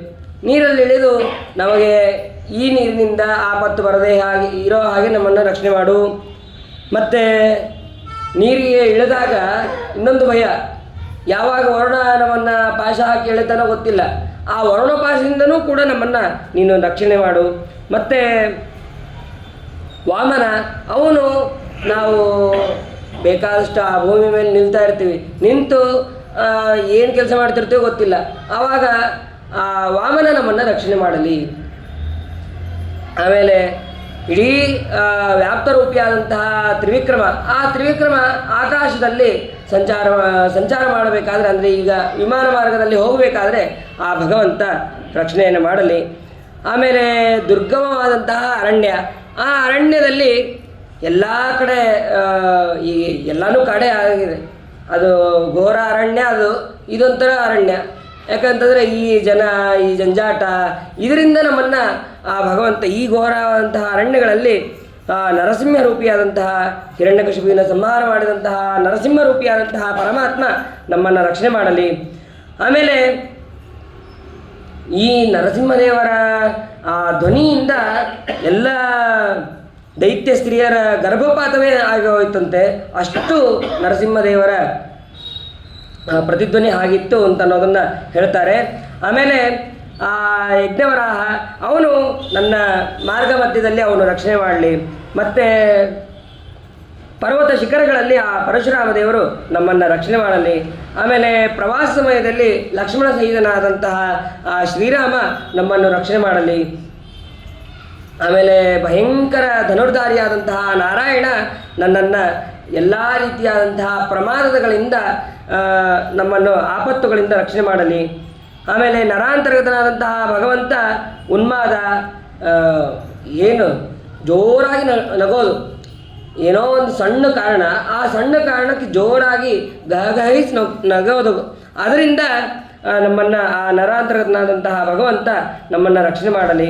ಮತ್ತು ಅಷ್ಟಾಂಗ ಯೋಗ ಗುರುವಾದಂತಹ ದತ್ತಾತ್ರೇಯ ನಮ್ಮ ಯೋಗ ಭ್ರಂಶದಿಂದ ಕಾಪಾಡಲಿ. ಮತ್ತು ತ್ರಿಗುಣಬಂಧನವನ್ನು ಕಳೆಯುವಂತಹ ಕಪಿಲ ಅವನು ಕರ್ಮಬಂಧನದಿಂದ ನಮ್ಮನ್ನು ರಕ್ಷಣೆ ಮಾಡಲಿ. ನಾವೆಲ್ಲ ಕರ್ಮವನ್ನು ನಾವು ಮಾಡಿದಾಗ ನಾವು ಆ ಕರ್ಮವನ್ನು ಕಪಿಲನಾಮಕ ಭಗವಂತನಿಗೆ ಸಮರ್ಪಣೆ ಮಾಡಬೇಕಂತ ಮಾಡಿದಾಗ ಆ ಕಪಿಲನಾಮಕ ಭಗವಂತ ಎಲ್ಲವನ್ನು ಸರಿಯಾಗಿ ಇಟ್ಕೊಂಡಿರ್ತಾನೆ. ನಾವು ಹುಟ್ಟಿದಾಗಿಂದ ಅಥವಾ ಉಪನಯನ ಆದಾಗಿಂದ ನಮಗೊಂದು ವಯಸ್ಸು ಅಂತ ಬಂದಾಗಿಂದ ಎಲ್ಲ ಕರ್ಮಗಳನ್ನೇನೋ ಮಾಡ್ತಾ ಇರ್ತೀವಿ. ಆದರೆ ಆ ಕರ್ಮವನ್ನು ನಾವು ಸಮರ್ಪಣೆ ಮಾಡಬೇಕು ಅಂತ ಭಗವಂತ ಕಾಯ್ತಾ ಇರ್ತಾನೆ. ಅದು ಸತ್ಕರ್ಮನೋ ಅಸತ್ಕರ್ಮ ಆಗಿದ್ದರೆ ಈ ಥರ ಕರ್ಮಗಳನ್ನು ನನ್ನಿಂದ ಮಾಡಿಸ್ಬೇಡ ಅಂತ ಹೇಳೋದು. ಸತ್ಕರ್ಮ ಆಗಿತ್ತಂದರೆ ಇಂತಹ ಕರ್ಮಗಳನ್ನು ನನ್ನಿಂದ ಮತ್ತೆ ಮತ್ತೆ ಮಾಡಿಸು, ಇದು ನೀನೇ ಮಾಡಿಸಿದ್ದು ಅಂತಂದು ಆ ಭಗವಂತನಿಗೆ ಸಮರ್ಪಣೆ ಮಾಡೋದು. ಇದನ್ನ ಹೇಳಿದ್ರೆ ಮಾತ್ರ ನಮಗೆ ಪುಣ್ಯ ಕೊಡ್ತಾರೆ. ಹೇಳದೇ ಇದ್ದರೆ ಸರ್ವತೆ ಪುಣ್ಯ ಕೊಡೋದಿಲ್ಲ. ನಾವು ಮಾಡಿದಂಥ ಕರ್ಮಗಳನ್ನು ಆ ಕಪಿಲನಾಮಕ ಇಟ್ಕೊಂಡಿರ್ತಾನೆ. ಒಂದಲ್ಲ ಒಂದು ದಿವಸ ನೀನು ಸಮರ್ಪಣೆ ಮಾಡ್ತೀಯೇನೋ ಅಂತ ಕಾಯ್ತಾ ಇರ್ತಾನೆ. ನೀ ಸಮರ್ಪಣೆ ಮಾಡಿಲ್ಲ ಅಂತಂದರೆ ಆ ಕರ್ಮಗಳನ್ನು ಅವನು ಸರಿಸ್ಬಿಡ್ತಾನೆ. ಅದನ್ನು ಮತ್ತೆ ನಾವು ಪಾಪಕ್ಕೋ ಅಥವಾ ಆ ಪುಣ್ಯ ಕೊಡ್ತಾನೆ, ಪುಣ್ಯ ಕೊಡೋದಿಲ್ಲ ಅಂತಲ್ಲ, ಆದರೆ ಸಮರ್ಪಣೆ ಮಾಡಿದಾಗ ಮಾತ್ರ ಇನ್ನೂ ವಿಶೇಷವಾದಂತಹ ಪುಣ್ಯವನ್ನು ನಮಗೆ ಅಲ್ಲಿ ಭಗವಂತ ಕೊಡ್ತಾನೆ. ಆಮೇಲೆ ಸನತ್ಕುಮಾರನಲ್ಲಿ ಇರುವಂತಹ ಸನತ್ಕುಮಾರನಂತಹ ಭಗವಂತ ನಮಗೆ ಅಯೋಗ್ಯವಾದಂತಹ ಕಾಮನೆಗಳಿಂದ ಆ ಭಗವಂತ ನಮ್ಮನ್ನು ರಕ್ಷಣೆ ಮಾಡಲಿ. ಇನ್ನು ಬೇಕಾದಷ್ಟು ಸಲ ಊರಿಗೆ ಹೋಗ್ತಾ ಇರ್ತೀವಿ. ಆ ಪ್ರಯಾಣ ಮಾಡಬೇಕಾದ್ರೆ ದಾರಿಯಲ್ಲಿ ಬೇಕಾದಷ್ಟು ದೇವಸ್ಥಾನಗಳು ಬರ್ತಾ ಇರುತ್ತೆ. ಆ ದೇವಸ್ಥಾನಕ್ಕೆ ಇಳಿದು ಹೋಗಿ ನಮಸ್ಕಾರ ಮಾಡೋಕ್ಕಾಗ್ತಾ ಇರೋದಿಲ್ಲ. ಆ ದೇವಸ್ಥಾನಕ್ಕೆ ಹೋಗೋ ಸಮಯದಲ್ಲಿ ದೇವಸ್ಥಾನದಲ್ಲಿರುವಂತಹ ಪ್ರತಿಮೆಯನ್ನು ಆ ಭಗವಂತನನ್ನು ನಾವು ಸ್ಮರಣೆ ಮಾಡಬೇಕು. ಮತ್ತು ಹಯಗ್ರೀವ ರೂಪಿಯಾದಂತಹ ಪರಮಾತ್ಮನನ್ನು ನಾವು ಸ್ಮರಣೆ ಮಾಡಿ ಅವನು ನಮ್ಮನ್ನು ರಕ್ಷಣೆ ಮಾಡಲಿ. ಯಾಕೆ ಅಂತಂದರೆ ಆ ದಾರಿಯಲ್ಲಿ ಆದರೆ ಹೋಗಿ ನಮಸ್ಕಾರ ಮಾಡದೇ ಇರುವಂತಹ ಅಪಚಾರದಿಂದ ಆ ಹಯಗ್ರೀವ ರೂಪಿಯಾದಂತಹ ಪರಮಾತ್ಮ ನಮ್ಮನ್ನು ರಕ್ಷಣೆ ಮಾಡಲಿ. ಮತ್ತು ಆ ಭಗವಂತನ ರುದ್ರಾದಿ ದೇವತೆಗಳೆಲ್ಲರೂ ಕೂಡ ಭಗವಂತನ ಅನುಚರರು. ಈ ಅನುಚರರನ್ನು ನಾವು ಅನುಚರರು ಅಂತ ತಿಳಿಯದೇನೆ ಅವರೇ ಸ್ವತಂತ್ರ ದೇವತೆ ಅಂತ ನಾವೇನಾದ್ರು ತಿಳಿದ್ರೆ ಆವಾಗ ಆ ಅಪರಾಧದಿಂದ ಆ ಮಹಿರಾಸ ರೂಪಿಯಾದಂತಹ ಪರಮಾತ್ಮ ನಮ್ಮನ್ನು ರಕ್ಷಣೆ ಮಾಡಲಿ. ಮತ್ತು ಎಷ್ಟೋ ತಪ್ಪುಗಳನ್ನು ಮಾಡಿರ್ತೀವಿ, ಆ ತಪ್ಪುಗಳಿಗೆ ನರಕಕ್ಕೆ ಹೋಗುವಂತಹ ಭಾಗ್ಯ ಬಂದಿರುತ್ತೆ, ನರಕಕ್ಕೆ ಹೋಗೋ ಸಂದರ್ಭ ಬಂದಿರುತ್ತೆ. ಆ ಸಂದರ್ಭದಿಂದ ಆ ಕೂರ್ಮ ರೂಪಿಯಾದಂತಹ ಪರಮಾತ್ಮ ನಮ್ಮನ್ನು ರಕ್ಷಣೆ ಮಾಡಲಿ. ಆಮೇಲೆ ನಾನಾ ವಿಧವಾದಂತಹ ಆ ರೋಗ ರುಜಿನಗಳಿಂದ ಭಗವಂತ ಧನ್ವಂತರಿ ನಾಮಕನಾದಂತಹ ಭಗವಂತ ನಮ್ಮನ್ನು ರಕ್ಷಣೆ ಮಾಡಲಿ. ಮತ್ತು ನಮ್ಮ ಮನಸ್ಸು ಒಂದೇ ಕಡೆ ನಿಲ್ತಾ ಇಲ್ಲ, ಅದು ಸ್ಥಿರತೆ ಆಗಬೇಕು ಅಂತ ಅದಕ್ಕೆ ಬರುವ ಭಗವಂತನ ಅನುಗ್ರಹ ಬೇಕು. ಅದು ಯಾರು ಅಂತಂದರೆ ಆ ಋಷಭನಾಮಕನಾದಂತಹ ಭಗವಂತ ನಮ್ಮನ್ನು ಸುಖ ದುಃಖಾದಿ ದ್ವಂದ್ವಗಳಿಂದ ಅವನು ರಕ್ಷಣೆ ಮಾಡಲಿ. ಆಮೇಲೆ ಯಜ್ಞನಾಮಕನಾದಂತಹ ಪರಮಾತ್ಮ ಅವನು ಲೋಕದಿಂದ ಆಗುವಂತಹ ಎಲ್ಲ ರೀತಿಯಾದಂತಹ ಪೀಡೆ ಅವರು ಕೊಡ್ತಾ ಇರ್ತಾರೆ, ಇನ್ನೊಬ್ಬರು ಅವ್ರು ಬಂದು ಏನೋ ತೊಂದರೆ ಕೊಡೋದು, ಆ ಎಲ್ಲ ರೀತಿಯಾದಂತಹ ಪೀಡೆಗಳಿಂದ ಆ ಯಜ್ಞನಾಮಕನಾದಂತಹ ಭಗವಂತ ರಕ್ಷಣೆ ಮಾಡಲಿ. ಹೀಗೆ ಅನೇಕ ಗುಣಗಳಿಂದ ಅನೇಕ ರೂಪದಿಂದ ಇರುವಂತಹ ಭಗವಂತ ನಮ್ಮ ಸರ್ವಕಾಲದಲ್ಲಿಯೂ ಕೂಡ ರಕ್ಷಣೆ ಮಾಡಲಿ. ಆ ಚಕ್ರಧಾರಿಯಾದಂತಹ ಭಗವಂತ ಅವನು ಕೂಡ ನಮ್ಮನ್ನು ರಕ್ಷಣೆ ಮಾಡಲಿ. ಆಮೇಲೆ ಶಂಖ ಗದ, ಆಮೇಲೆ ಕೌಮೋದಕಿ ಗದ ಇವೆಲ್ಲವೂ ಕೂಡ ಧಾರಣೆ ಮಾಡಿದಂತಹ ಭಗವಂತ ನಮ್ಮನ್ನು ವಿಶೇಷವಾಗಿ ರಕ್ಷಣೆಯನ್ನು ಮಾಡಲಿ. ಕೊನೆಗೆ ತನ್ನ ಅಟ್ಟಹಾಸದ ಧ್ವನಿಯಿಂದ ಇಡೀ ಜಗತ್ತಿನ ಭಯವನ್ನು ನಾಶ ಮಾಡುವಂತಹ ಆ ನರಸಿಂಹ. ಆಮೇಲೆ ಆ ನರಸಿಂಹ ಎಲ್ಲ ವಿದಿಕ್ಷು ಅಂದರೆ ನಾಲ್ಕು ಪ್ರಸಿದ್ಧವಾದಂತಹ 4 ದಿಕ್ಕಿರಬಹುದು ಅಥವಾ ಉಪದಿಕ್ಕಿ ಇರಬಹುದು, ಎಲ್ಲ ದಿಕ್ಕಿನಿಂದಲೂ ಕೂಡ ಆ ಭಗವಂತ ನರಸಿಂಹ ರೂಪಿಯಾದಂತಹ ಪರಮಾತ್ಮ ನಮ್ಮನ್ನು ರಕ್ಷಣೆ ಮಾಡಲಿ ಅಂತ ನಾವು ಈ ರೀತಿಯಾಗಿ ಪ್ರಾರ್ಥನೆಯನ್ನು ಮಾಡಬೇಕು. ಹಾಗಾದರೆ ಇಷ್ಟೆಲ್ಲ ಏನೋ ಹೇಳಿದ್ರೆ, ಆದರೆ ಈ ನಾರಾಯಣ ಕವಚದಿಂದ ಯಾರಾದರೂ ಅದನ್ನು ಸಿದ್ಧಿಯನ್ನು ಪಡೆದ್ರ ಅಂತಂದರೆ, ಅದನ್ನು ಸಿದ್ಧಿ ಪಡೆದವರು ವಾಲಕಿಲ್ಯ ಅವರೆಲ್ಲರೂ ಕೂಡ ಸಿದ್ಧಿಯನ್ನು ಪಡೆದವರು ಇದ್ದಾರೆ. ಹಾಗಾಗಿ ಇದರಲ್ಲಿ ಸಂದೇಹವನ್ನು ಪಡೋದು ಬೇಡ ಅಂತ ಹೇಳ್ತಾರೆ. ನ ಕುತಶ್ಚಿತ್ ಭಯಂ ತಸ್ಯ ವಿದ್ಯಾಂ ಧಾರಯತೋ ಭವಾನ್ ರಾಜಾದಸ್ಯು ಗ್ರಹಾದಿಭ್ಯೋ ವ್ಯಾಧ್ಯಾದಿಭ್ಯಶ್ಚ ಕರಿಚಿತ. ಈ ಕವಚವನ್ನು ಯಾರು ಧಾರಣೆಯನ್ನು ಮಾಡ್ತಾರೋ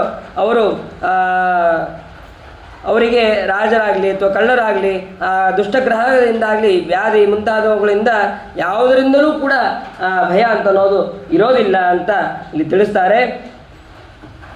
ಈ ರಾಜಭಯ ಮತ್ತು ಕಳ್ಳರ ಭಯ ಅಂದ ತಕ್ಷಣ ನಮಗೆ ಮೊದಲು ನೆನಪಾಗೋದು ಸತ್ಯಾಭಿನವ.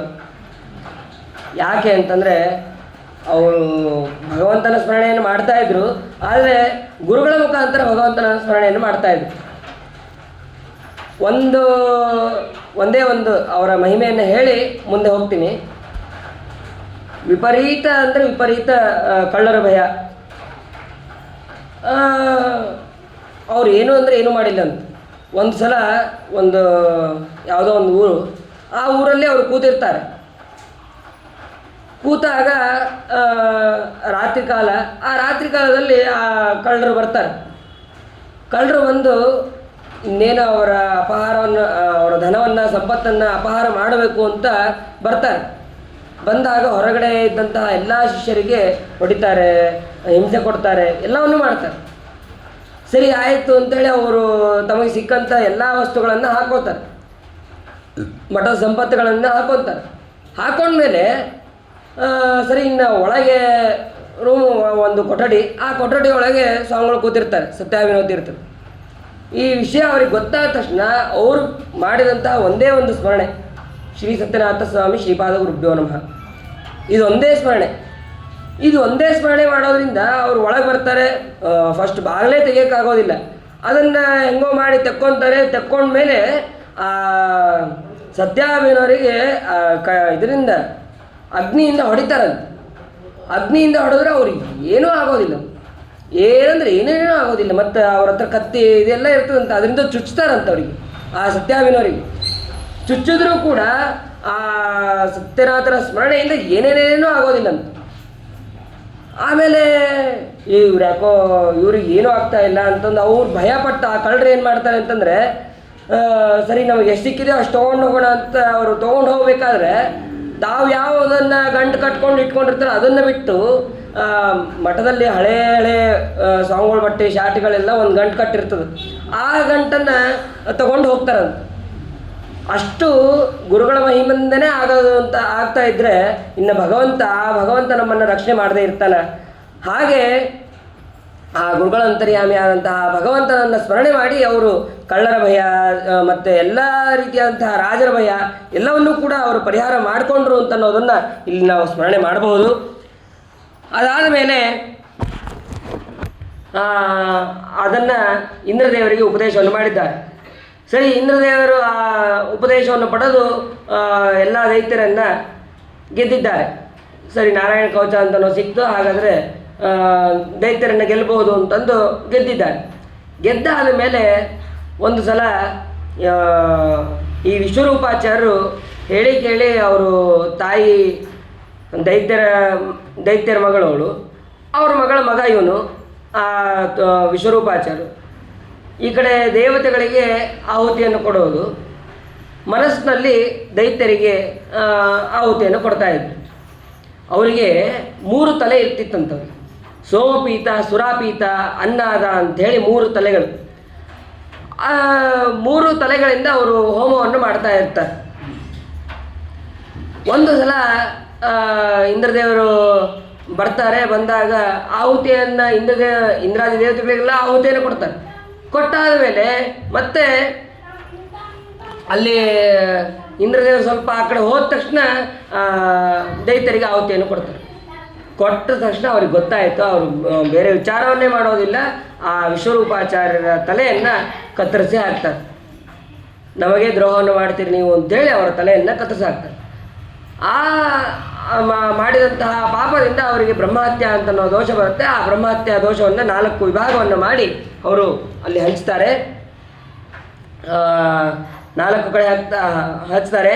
ಎಲ್ಲಿ ಅಂತಂದರೆ ಭೂಮಿ ಮತ್ತು ನೀರು, ಆಮೇಲೆ ಗಿಡ ಮರಗಳಲ್ಲಿ, ಆಮೇಲೆ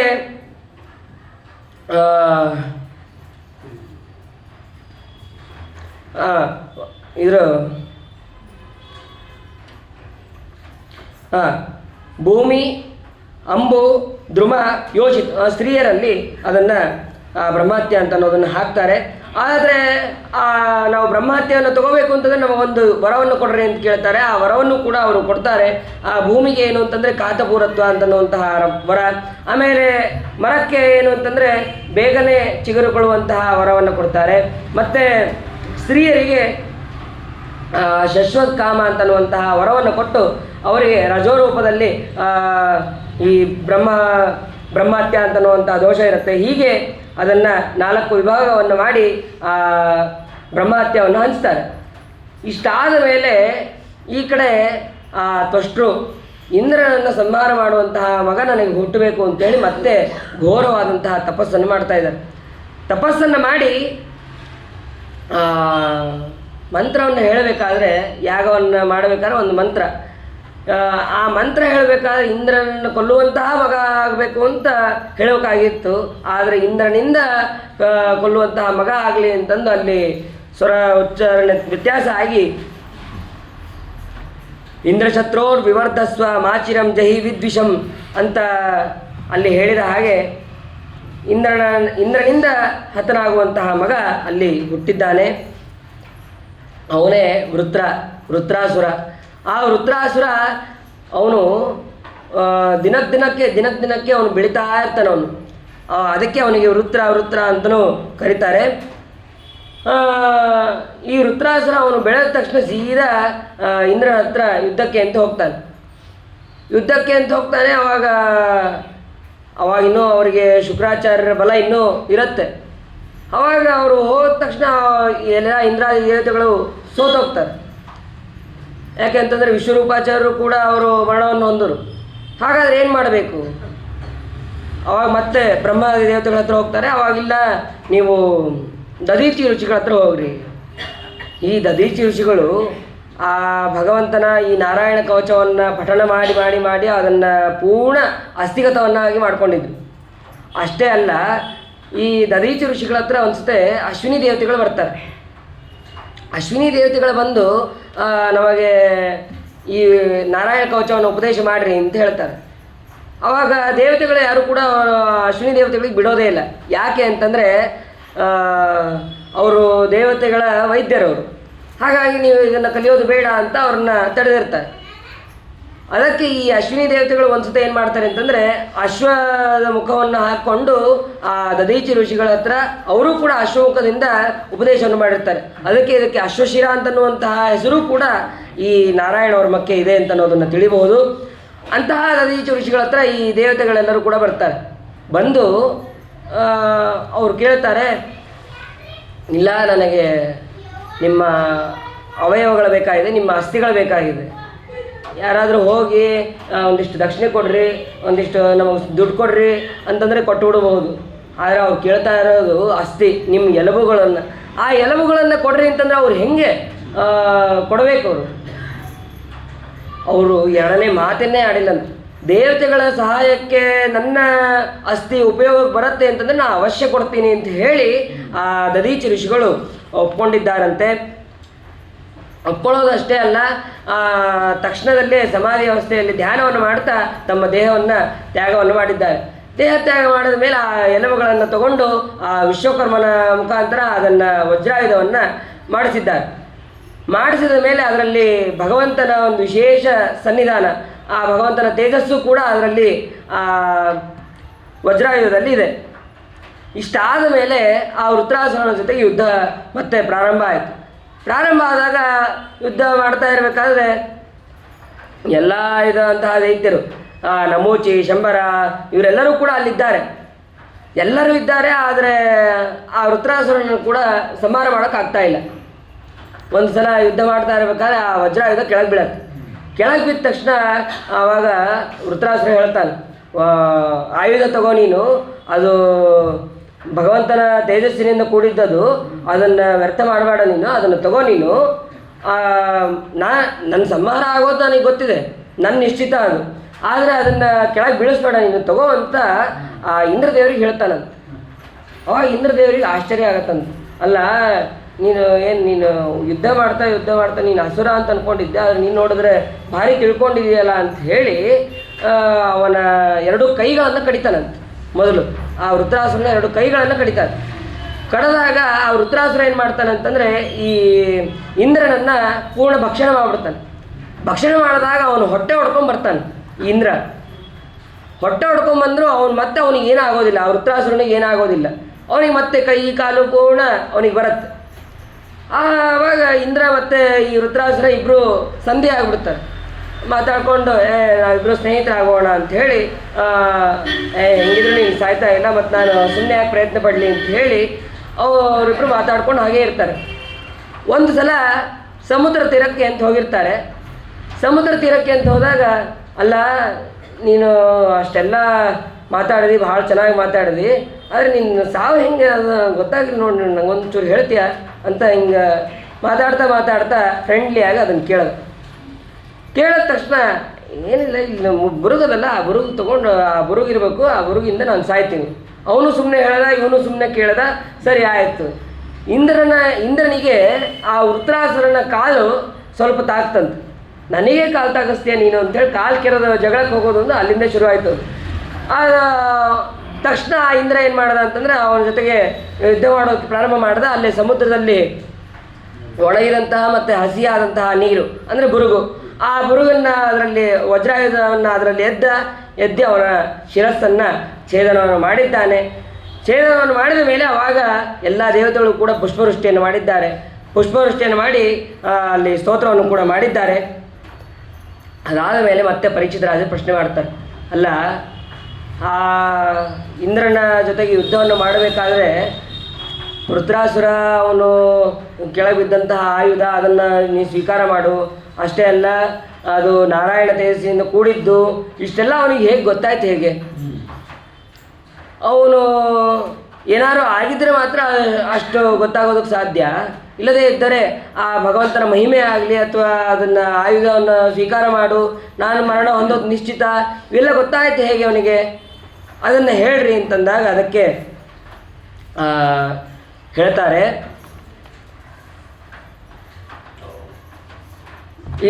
ನಾನು ಇದು ಆ ವೃತ್ರಾಸುರ ಹಿಂದೆ ಒಬ್ಬ ಚಿತ್ರಕೇತು ಅಂತನ್ನುವಂತಹ ರಾಜ, ಆ ಚಿತ್ರಕೇತು ರಾಜ ಆದಾಗ ಅಲ್ಲಿ ಅವನಿಗೆ 1,000,000 ಜನ ಹೆಂಡಂದಿರಿದ್ದರು, ಪತ್ನಿಯರಿದ್ದರು.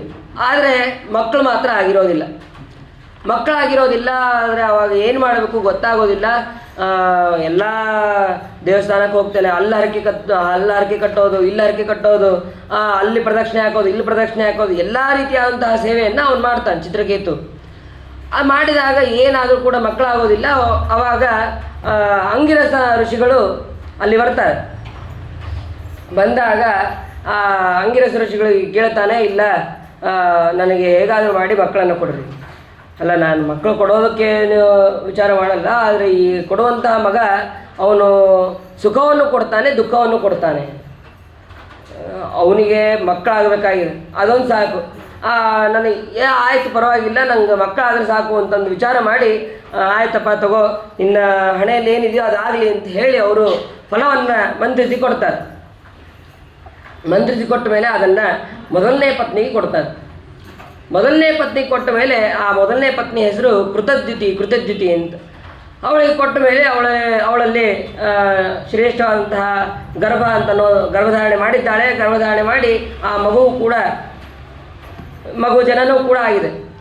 ಇಷ್ಟಾದ ಮೇಲೆ ಉಳಿದಂತಹ ಪತ್ನಿಯರಲ್ಲಿ ಪ್ರೀತಿ ಕಡಿಮೆ ಆಗಿದೆ.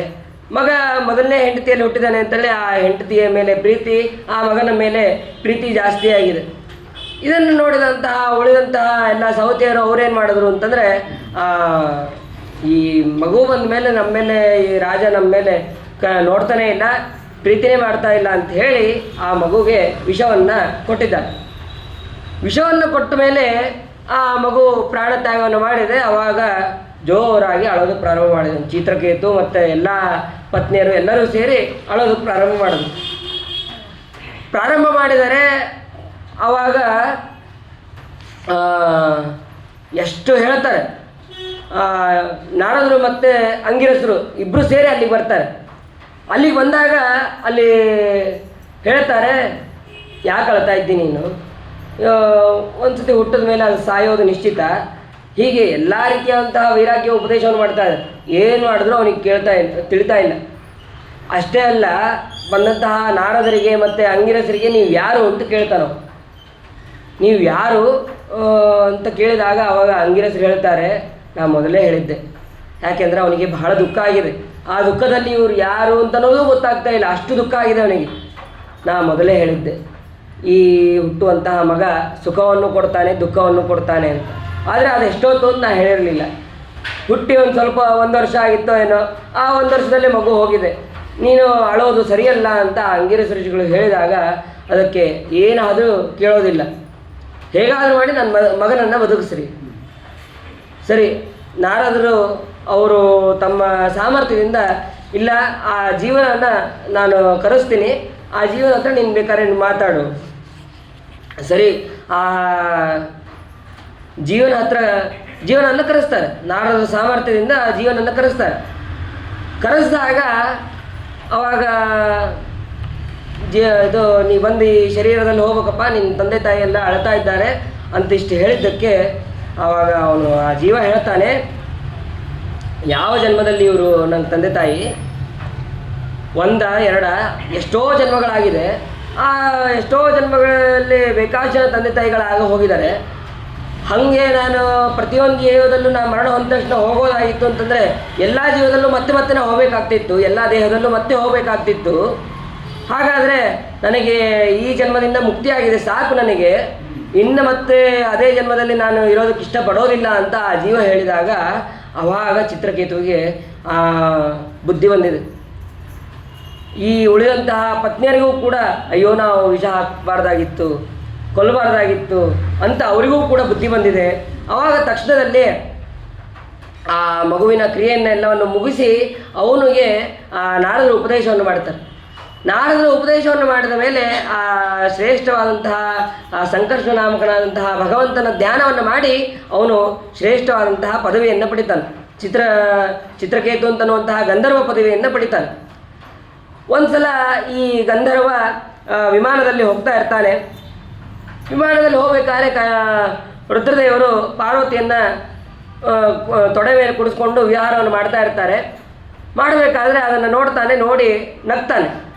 ಇವನು ಈ ಚಿತ್ರಕೇತು ಅಂತನ್ನುವಂತಹ ಗಂಧರ್ವ ನಗ್ತಾನೆ. ನಕ್ಕಿದಾಗ ಆ ಪಾರ್ವತಿ ತಕ್ಷಣ ಶಾಪವನ್ನು ಕೊಡ್ತಾಳೆ, ನೀನು ಅಸುರ ಯೋನಿಯಲ್ಲಿ ಹುಟ್ಟು ಅಂತ.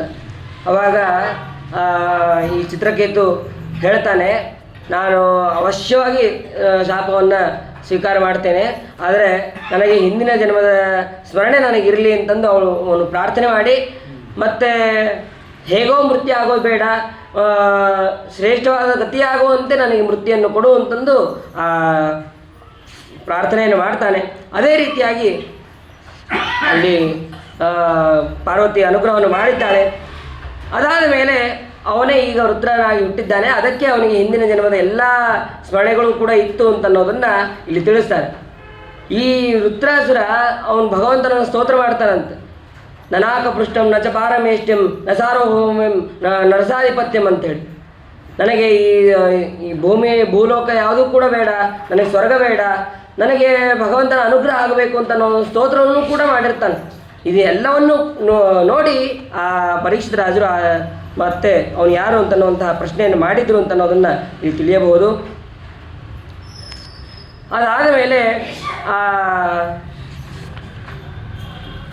ಮತ್ತೆ ಕಶ್ಯಪ ದಿತಿ ಅವರು ದಿತಿ ಅಳೋದಕ್ಕೆ ಪ್ರಾರಂಭ ಮಾಡ್ತಾಳೆ. ಇಲ್ಲ, ನನ್ನ ಮಗನಾದಂತಹ ನನ್ನ ವಂಶದಲ್ಲಿ ಬಂದಂತಹ ವೃತ್ರಾಸುರನ ಸಂಹಾರ ಮಾಡಿದ ಇಂದ್ರ, ಆ ಇಂದ್ರನನ್ನು ಕೊಲ್ಲುವಂತಹ ಮಗ ನನಗಾಗಬೇಕು, ಅದಕ್ಕೆ ನನಗೆ ಉಪದೇಶ ಮಾಡಿರಿ ಅಂತ ಹೇಳಿ ಆ ಉಪದೇಶವನ್ನು ಮಾಡೋಕ್ಕೆ ಪ್ರಾರಂಭ ಮಾಡ್ತಾರೆ. ಅದಕ್ಕೆ ಪುಂಸವನ ಅಂತನ್ನುವಂತಹ ವ್ರತ, ಆ ಪುಂಸವನ ವ್ರತವನ್ನು ನೀನು ಮಾಡು. ವ್ರತವನ್ನು ಮಾಡಬೇಕಾದ್ರೆ ಸ್ವಲ್ಪವೂ ಕೂಡ ಆಚರಣೆಯಲ್ಲಿ ಲೋಪದೋಷಗಳಾಗಬಾರ್ದು. ಇದು 1 ವರ್ಷ ಮಾಡುವಂತಹ ವ್ರತ. ಈ ವ್ರತವನ್ನು ನೀನು ಸರಿಯಾಗಿ ಮಾಡಿದರೆ ಅವಾಗ ಇಂದ್ರನನ್ನು ಕೊಲ್ಲುವಂತಹ ಮಗ ನಿನಗಾಗ್ತಾನೆ ಅಂತ ಹೇಳಿದ್ರು. ಆ ಕಶ್ಯಪರಿಗೆ ಪೂರ್ಣವಾಗಿ ಗೊತ್ತು, ಇವಳು 1 ವರ್ಷ ಪೂರ್ಣ ವ್ರತ ಮಾಡೋದಕ್ಕಾಗೋದಿಲ್ಲ, ಮತ್ತು ಇಂದ್ರದೇವರು ಬಂದು ಆ ವ್ರತಕ್ಕೆ ವಿಘ್ನ ಮಾಡ್ತಾರೆ, ಇದೆಲ್ಲ ಗೊತ್ತು. ಅದಕ್ಕೆ ಅವರು ಅಷ್ಟು ಕಾನ್ಫಿಡೆಂಟಿಂದ ಅವ್ರು ಹೇಳ್ತಾ ಇದ್ದಾರೆ. ಏನೇನು ಅಂತಂದರೆ, ನಹಿಂಸ್ಯಾ ಸರ್ವಭೂತಾನಿ ನಶಪೇನ್ ನಾನೃತಂ ವದೇತ್, ಸರ್ವತಾ ಸುಳ್ಳು ಹೇಳಬಾರ್ದು, ಮತ್ತು ಯಾವುದೇ ರೀತಿಯಾದಂಥ ಪ್ರಾಣಿಗಳನ್ನು ಹಿಂಸೆ ಮಾಡಬಾರ್ದು. ನಚಿಂದ್ಯಾನ್ ನಖರೋಮಾಣಿ, ಉಗುರುಗಳನ್ನು ಕತ್ತರಿಸಬಾರ್ದು. ಆಮೇಲೆ ಅಮಂಗಲವಾದಂತಹ ವಸ್ತುಗಳನ್ನು ಮುಟ್ಟಬಾರ್ದು. ಆಮೇಲೆ ಉಚ್ಚಿಷ್ಟ ಕೈಯಿಂದ ಅಂದರೆ ಎಂಜಲ್ ಕೈಯಿಂದ ಹಾಗೆ ಬಹಳೊತ್ತಿರಬಾರ್ದು, ಹಾಗೆ ಮಲ್ಕೋಬಾರ್ದು, ಮಧ್ಯಾಹ್ನದಲ್ಲಿ ಮಲಗೋಬಾರ್ದು, ಕೇವಲ ರಾತ್ರಿಯಲ್ಲಿ ಅಷ್ಟೇ ಮಲಗಬೇಕು. ಈ ರೀತಿಯಾದಂತಹ ನಿಯಮಗಳನ್ನು ಅಲ್ಲಿ ಹೇಳ್ತಾರೆ. ಹೇಳಿದ ಮೇಲೆ ಮಾರ್ಗಶೀರ್ಷ ಮಾಸ ಶುಕ್ಲ ಪಕ್ಷದಲ್ಲಿ ಆ ವ್ರತವನ್ನು ಪ್ರಾರಂಭ ಮಾಡಬೇಕು. ಕಾರ್ತಿಕ ಅಮಾವಾಸ್ಯೆಯಿಂದ ಪುಣ್ಯಾಚಾರಗಳನ್ನು ಮಾಡಿಕೊಂಡು ಮಾರ್ಗಶೀರ್ಷ ಪ್ರತಿಪದ ದಿವಸ ಆ ವ್ರತವನ್ನು ಪ್ರಾರಂಭ ಮಾಡಬೇಕು. ಪ್ರಾರಂಭ ಮಾಡಿದಾಗ ಅದಕ್ಕೆ ಇಂದ್ರದೇವರು ಅಲ್ಲಿ ಬರ್ತಾರೆ. ಒಬ್ಬ ಸಣ್ಣ ಬಾಲಕನಾಗಿ ಅಲ್ಲಿ ಬರ್ತಾರೆ. ಬಾಲಕನಾಗಿ ದಿತಿದೇವಿ ಕಾಣಿಸದೇ ಇರೋ ಹಾಗೆ ಇರ್ತಾರೆ.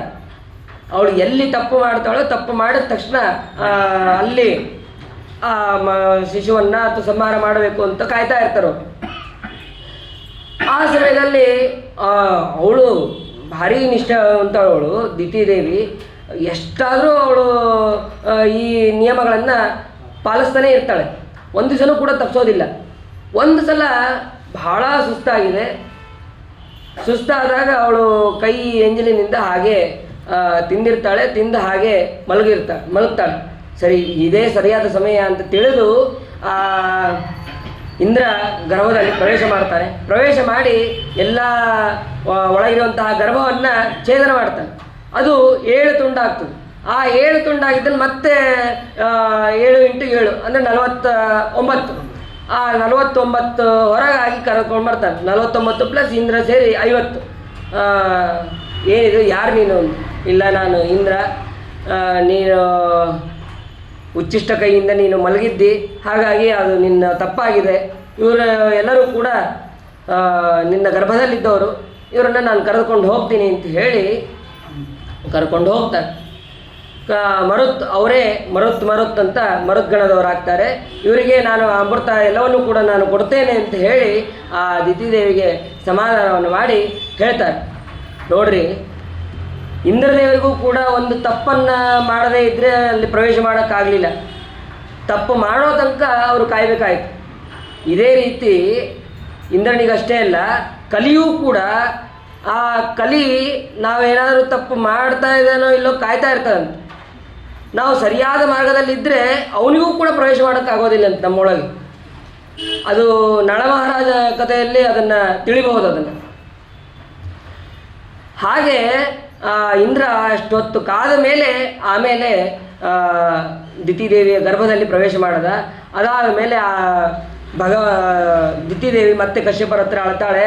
ಇಲ್ಲ, ನನಗೆ ಮೋಸ ಆಯ್ತಿದ್ದು ಹಾಗೆ ಹೀಗೆ ಅಂತ ಅವಳು ಹೇಳ್ತಾಳೆ, ಇಲ್ಲ ಎಲ್ಲ ಭಗವಂತನ ಅನುಗ್ರಹಣೆ ಆಗಿದೆ ಅಂತ ಹೇಳಿ ಆ ಎಲ್ಲ ಮರುದ್ಗಣಗಳನ್ನು ಇಂದ್ರದೇವರು ಅಲ್ಲಿಂದ ಕರೆದುಕೊಂಡು ಹೋಗ್ತಾರೆ. ಕರೆದುಕೊಂಡು ಹೋದ ಮೇಲೆ ಇಲ್ಲಿಗೆ 6ನೇ ಸ್ಕಂದ ಸಮಾಪ್ತಿ ಆಯಿತು. ಇತಿ ಶ್ರೀಮದ್ಭಾಗವತೆ ಮಹಾಪುರಾಣೆ ಪಾರಮಹಂಸ್ಯಾಂ ಅಷ್ಟಾದಶಸಹಸ್ರ್ಯಾಂ ಸಂಹಿತಾಯಾಂ ವೈಯಾಸಕ್ಯಾಂ ಷಷ್ಠಸ್ಕಂದೆ ಏಕೋನವಿಂಶೋಧ್ಯಾಯ. ಹರಿ ಓಂ. ರಾಜೋವಾಚ ಸಮಪ್ರಿಯ ಸುಹೃದ್ಬ್ರಹ್ಮನ್ ಭೂತಾನಾಂ ಭಗವಾನ್ ಸ್ವಯಂ ಇಂದ್ರಸ್ಯಾರ್ಥೆ ಕಥಂ ದೈತ್ಯಾನ್ ಅವಧಿ ದ್ವಿಷಮೋ ಯಥಾ. ಅಲ್ಲ, ಹಿಂದೆ ನೀವು ಹೇಳಿದ್ರಿ ಭಗವಂತ ಯಾವಾಗಲೂ ಸಮನಾಗಿರ್ತಾನೆ ಅಂತ ಹೇಳ್ತೀರಿ. ಆದರೆ ಇಲ್ಲಿ ನೋಡಿದ್ರೆ ಒಬ್ಬರಿಗೆ ದೈತ್ಯರನ್ನು ಕೊಂದು ಆ ಇಂದ್ರನಿಗೆ ಜಯವನ್ನು ತಂದು ಕೊಡ್ತಾನೆ. ಹಾಗಾದರೆ ಭಗವಂತ ಸಮ ಹೇಗಾಯಿತು? ಸಮ ಹೇಗಾದ? ವಿಷಮ ಅಂತಲೇ ಆದ್ನಲ್ಲ ಅವನು ಅಂತಂದರೆ, ಅವನಿಗೆ ಈ ದೈತ್ಯರ ಭಯ ಅಂತಾಗಲಿ ಅಥವಾ ದೈತ್ಯರ ದ್ವೇಷ ಅಂತಾಗಲಿ ಯಾವುದೂ ಇಲ್ಲ, ಅಥವಾ ಇಂದ್ರನಿಂದ ಪ್ರಯೋಜನ ಏನಾದ್ರು ಇದೆಯಾ ಅದೂ ಕೂಡ ಇಲ್ಲ. ಹಾಗಾದರೆ ಇದನ್ನು ಯಾಕೆ ಮಾಡ್ತಾನೆ ಭಗವಂತ ಅಂತ ಪರೀಕ್ಷಿತರಾಜರು ಪ್ರಶ್ನೆ ಮಾಡ್ತಾರೆ. ಪರೀಕ್ಷಿತರಾಜರು ಪ್ರಶ್ನೆ ಮಾಡಿದಾಗ ಅದಕ್ಕೆ ಶುಕಾಚಾರ್ಯರು ಉತ್ತರವನ್ನು ಕೊಡ್ತಾರೆ. ಸಾಧು ಪೃಷ್ಟಂ ಮಹಾರಾಜ ಹರೇಶ್ಚರಿತಮದ್ಭುತಂ ಯತ್ರ ಭಾಗವತ ಮಾಹಾತ್ಮ್ಯಂ ಭಗವದ್ಭಕ್ತಿವರ್ಧನಂ. ನೀನೇನು ಪ್ರಶ್ನೆ ಮಾಡಿದ್ಯಲ್ಲ ಅದು ಬಹಳ ಉತ್ತಮವಾದದ್ದು, ಭಗವಂತನ ಮಹಿಮೆಯನ್ನು ತಿಳಿಸುವಂತಹದ್ದು. ಅಂತಹ ಪ್ರಶ್ನೆಯನ್ನು ನೀನು ಯೋಗ್ಯವಾದಂತಹ ಪ್ರಶ್ನೆಯನ್ನು ಮಾಡಿದ್ದೀಯ, ಅದಕ್ಕೆ ನಾನು ಉತ್ತರವನ್ನು ಹೇಳ್ತೇನೆ. ನಿರ್ಗುಣೋಪಿ ಹ್ಯಜೋ ವ್ಯಕ್ತೋ ಭಗವಾನ್ ಪ್ರಕೃತೆ ಪರಃ ಸುಮಾಯಾ ಗುಣಮಾವಿಶ್ಯ ಬಾಧ್ಯಬಾಧಕತಾಂ ಗತಃ. ಈ ಭಗವಂತ ಏನಾಗಿದ್ದಾನೆ ಅಂತಂದರೆ ಸರ್ವತಾ ವಿಷಮ ಅಲ್ಲ, ಸಮನೆ. ಹೇಗೆ ಅಂತಂದರೆ ಬಾಧ್ಯಬಾಧಕತಾಂ ಗತಃ. ಬಾಧ್ಯರಲ್ಲಿ ಬಾಧ್ಯನಾಮಕನಾಗಿ, ಬಾಧಕರಲ್ಲಿ ಬಾಧಕನಾಗಿ ಅವನು ಭಗವಂತ ಇದ್ದಾನೆ.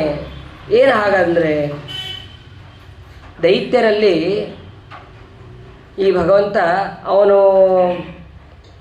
ಸತ್ವಗುಣ, ರಜೋಗುಣ, ತಮೋಗುಣ ಇದರ ಉನ್ನಾಹ ಆದಾಗ, ಸತ್ವಗುಣ ಉನ್ನಾಹ ಆದಾಗ ದೇವತೆಗಳಿಗೆ ಜಯ, ಆಮೇಲೆ ತಮೋಗುಣ ಉನ್ನಾಹ ಆದಾಗ ದೈತ್ಯರಿಗೆ ಜಯ, ಈ ರೀತಿಯಾದಂತಹ ಕರ್ಮಗಳನ್ನು ಭಗವಂತ ಮಾಡ್ತಾ ಇರ್ತಾನೆ. ಈ ಬಾಧ್ಯರಲ್ಲಿ ಅಂದರೆ ಯಾರು ತೊಂದರೆಯನ್ನು ಕೊಡಿಸ್ಕೊತಾರೋ ಅವರಲ್ಲೂ ಕೂಡ ನಿಂತವನು ಭಗವಂತ. ಮತ್ತು ಯಾರು ತೊಂದರೆ ಕೊಡ್ತಾ ಇರ್ತಾರೋ ಅವರಲ್ಲಿ ನಿಂತು ಅನುಗ್ರಹ ಮಾಡೋನು ಭಗವಂತನೇ. ಹಾಗಾಗಿ ಇದು ಭಗವಂತನಿಗೆ ದೋಷ ಅಂತ ಆಗೋದಿಲ್ಲ. ಅದನ್ನು ಇಲ್ಲಿ ತಿಳಿಸ್ತಾರೆ. ಸತ್ವಗುಣ ಉನ್ನಾಹ ಆದಾಗ ಅದು ದೇವತೆಗಳಿಗೆ ಜಯ, ಅದು ಬೇಕಾದಷ್ಟು ಸಲ ಬಂದಿದೆ. ತಮೋಗುಣ ಉನ್ನಾಹ ಆದಾಗೂ ಕೂಡ ಕೆಲವೊಮ್ಮೆ ಬಲಿಚಕ್ರವರ್ತಿ ಅವನಿಗೆ ಜಯ ಆದದ್ದು, ಈ ರೀತಿಯಾದನ್ನು ನಾವು ಅಲ್ಲಿ ನೋಡಬಹುದು. ಇದಕ್ಕೆ ನಾನು ಒಂದು ಕಥೆಯನ್ನು ಹೇಳ್ತೀನಿ. ಏನು ಅಂತಂದರೆ, ಇದೇ ರೀತಿಯಾದಂತಹ ಪ್ರಶ್ನೆಯನ್ನು ಹಿಂದೆ ನಿನ್ನ ತಾತನಾದಂತಹ ಧರ್ಮರಾಜನಿಗೆ ಬಂದಿತ್ತು ಈ ಪ್ರಶ್ನೆ. ಆ ಪ್ರಶ್ನೆಯನ್ನು ನಾರದರಿಗೆ ಕೇಳ್ತಾನವನು. ರಾಜಸೂಯಾಗದ ಪ್ರಸಂಗ. ಆ ರಾಜಸೂಯಾಗ ಪ್ರಸಂಗದಲ್ಲಿ ಕೃಷ್ಣನಿಗೆ ಅಗ್ರಪೂಜೆ ಆಗಬೇಕು ಅಂತ ಎಲ್ಲರೂ ಹೇಳ್ತಾ ಇದ್ದಾರೆ. ಅವಾಗ ವೇದವ್ಯಾಸ ದೇವರು ಅಲ್ಲೇ ಇದ್ದಾರೆ, ಪರಶುರಾಮ ದೇವರು ಅಲ್ಲೇ ಇದ್ದಾರೆ, ಮತ್ತು ಕೃಷ್ಣ ಪರಮಾತ್ಮ ಇದ್ದಾನೆ. ವೇದವ್ಯಾಸ ದೇವರು ಕೂಡ ಹೇಳ್ತಾ ಇದ್ದಾರೆ ಕೃಷ್ಣನಿಗೆ ಅಗ್ರಪೂಜೆ ಆಗಲಿ, ಅವನೇ ಯೋಗ್ಯನಾದವನು ಅಂತ ಎಲ್ಲರೂ ಕೂಡ ಹೇಳ್ತಾ ಇದ್ದಾರೆ. ಹೇಳಿದಾಗ ಅಲ್ಲಿದ್ದಂತಹ ಶಿಶುಪಾಲ ಅವನಿಗೆ ಮಾತ್ರ ಆಗಬಾರ್ದು, ಅವನು ಚೋರ, ಅವನು ಜಾರ, ಅವನು ಅಂತೇಳಿ ಬೇಕಾದಷ್ಟು ಬೈತಾ ಇದ್ದಾನೆ. ಎಲ್ಲರೂ ಕಿವಿ ಮುಚ್ಕೊತಾರಂತೆ. ಏನಿವನು ಇಂತಹ ಪರಿ ಬೈತಾ ಇದ್ದಾನಲ್ಲ ಅಂಥೇಳಿ ಎಲ್ಲರೂ ಕಿವಿ ಮುಚ್ಕೊತಾರಂತೆ. ಕಿವಿ ಮುಚ್ಕೊಳ್ಳೋದು ಅಷ್ಟೇ ಅಲ್ಲ, ಭೀಮಸೇನ ದೇವರು ಎದ್ದು ನಿಂತು ಜೋರಾಗಿ ನಿನ್ನನ್ನು ಕೊಂದು ಹಾಕ್ಬಿಡ್ತೀನಿ ಅಂಥೇಳಿ ಉಗ್ರ ಧ್ವನಿಯಿಂದ ಅವ್ರು ಹೇಳ್ತಾ ಇದ್ದಾರೆ ಭೀಮಸೇನ ದೇವರು. ಆವಾಗ ಕೃಷ್ಣ ಪರಮಾತ್ಮನೇ ಹೋಗಿ ಶಿಶುಪಾಲನನ್ನು ಸಂಹಾರ ಮಾಡ್ತಾನೆ. ಯಾಕೆ ಅಂತಂದರೆ ಮೊದಲೇ ಹೇಳಿರ್ತಾನೆ, ಇವನ 100 ಬೈಗಳು ಆಗೋ ತನಕ ನಾನು ಕಾಯ್ತೇನೆ, 100ನೇದು ಆದ ತಕ್ಷಣ ಅವನು ಸಂಹಾರ ಮಾಡ್ತಾನೆ ಅಂಥೇಳಿ ಆ 100ನೇ ಬೈಯೋದನ್ನು ಬೈದ ತಕ್ಷಣ ಅವನನ್ನು ಸಂಹಾರ ಮಾಡಿದ ಮೇಲೆ ಶಿಶುಪಾಲನ ಸಂಹಾರ ಆದ ಮೇಲೆ ಒಂದು ಜ್ಯೋತಿ, ಆ ತೇಜಸ್ಸು ಕೃಷ್ಣ ಪರಮಾತ್ಮನ ಪಾದದಲ್ಲಿ ಹೋಗಿ ಸೇರ್ತು.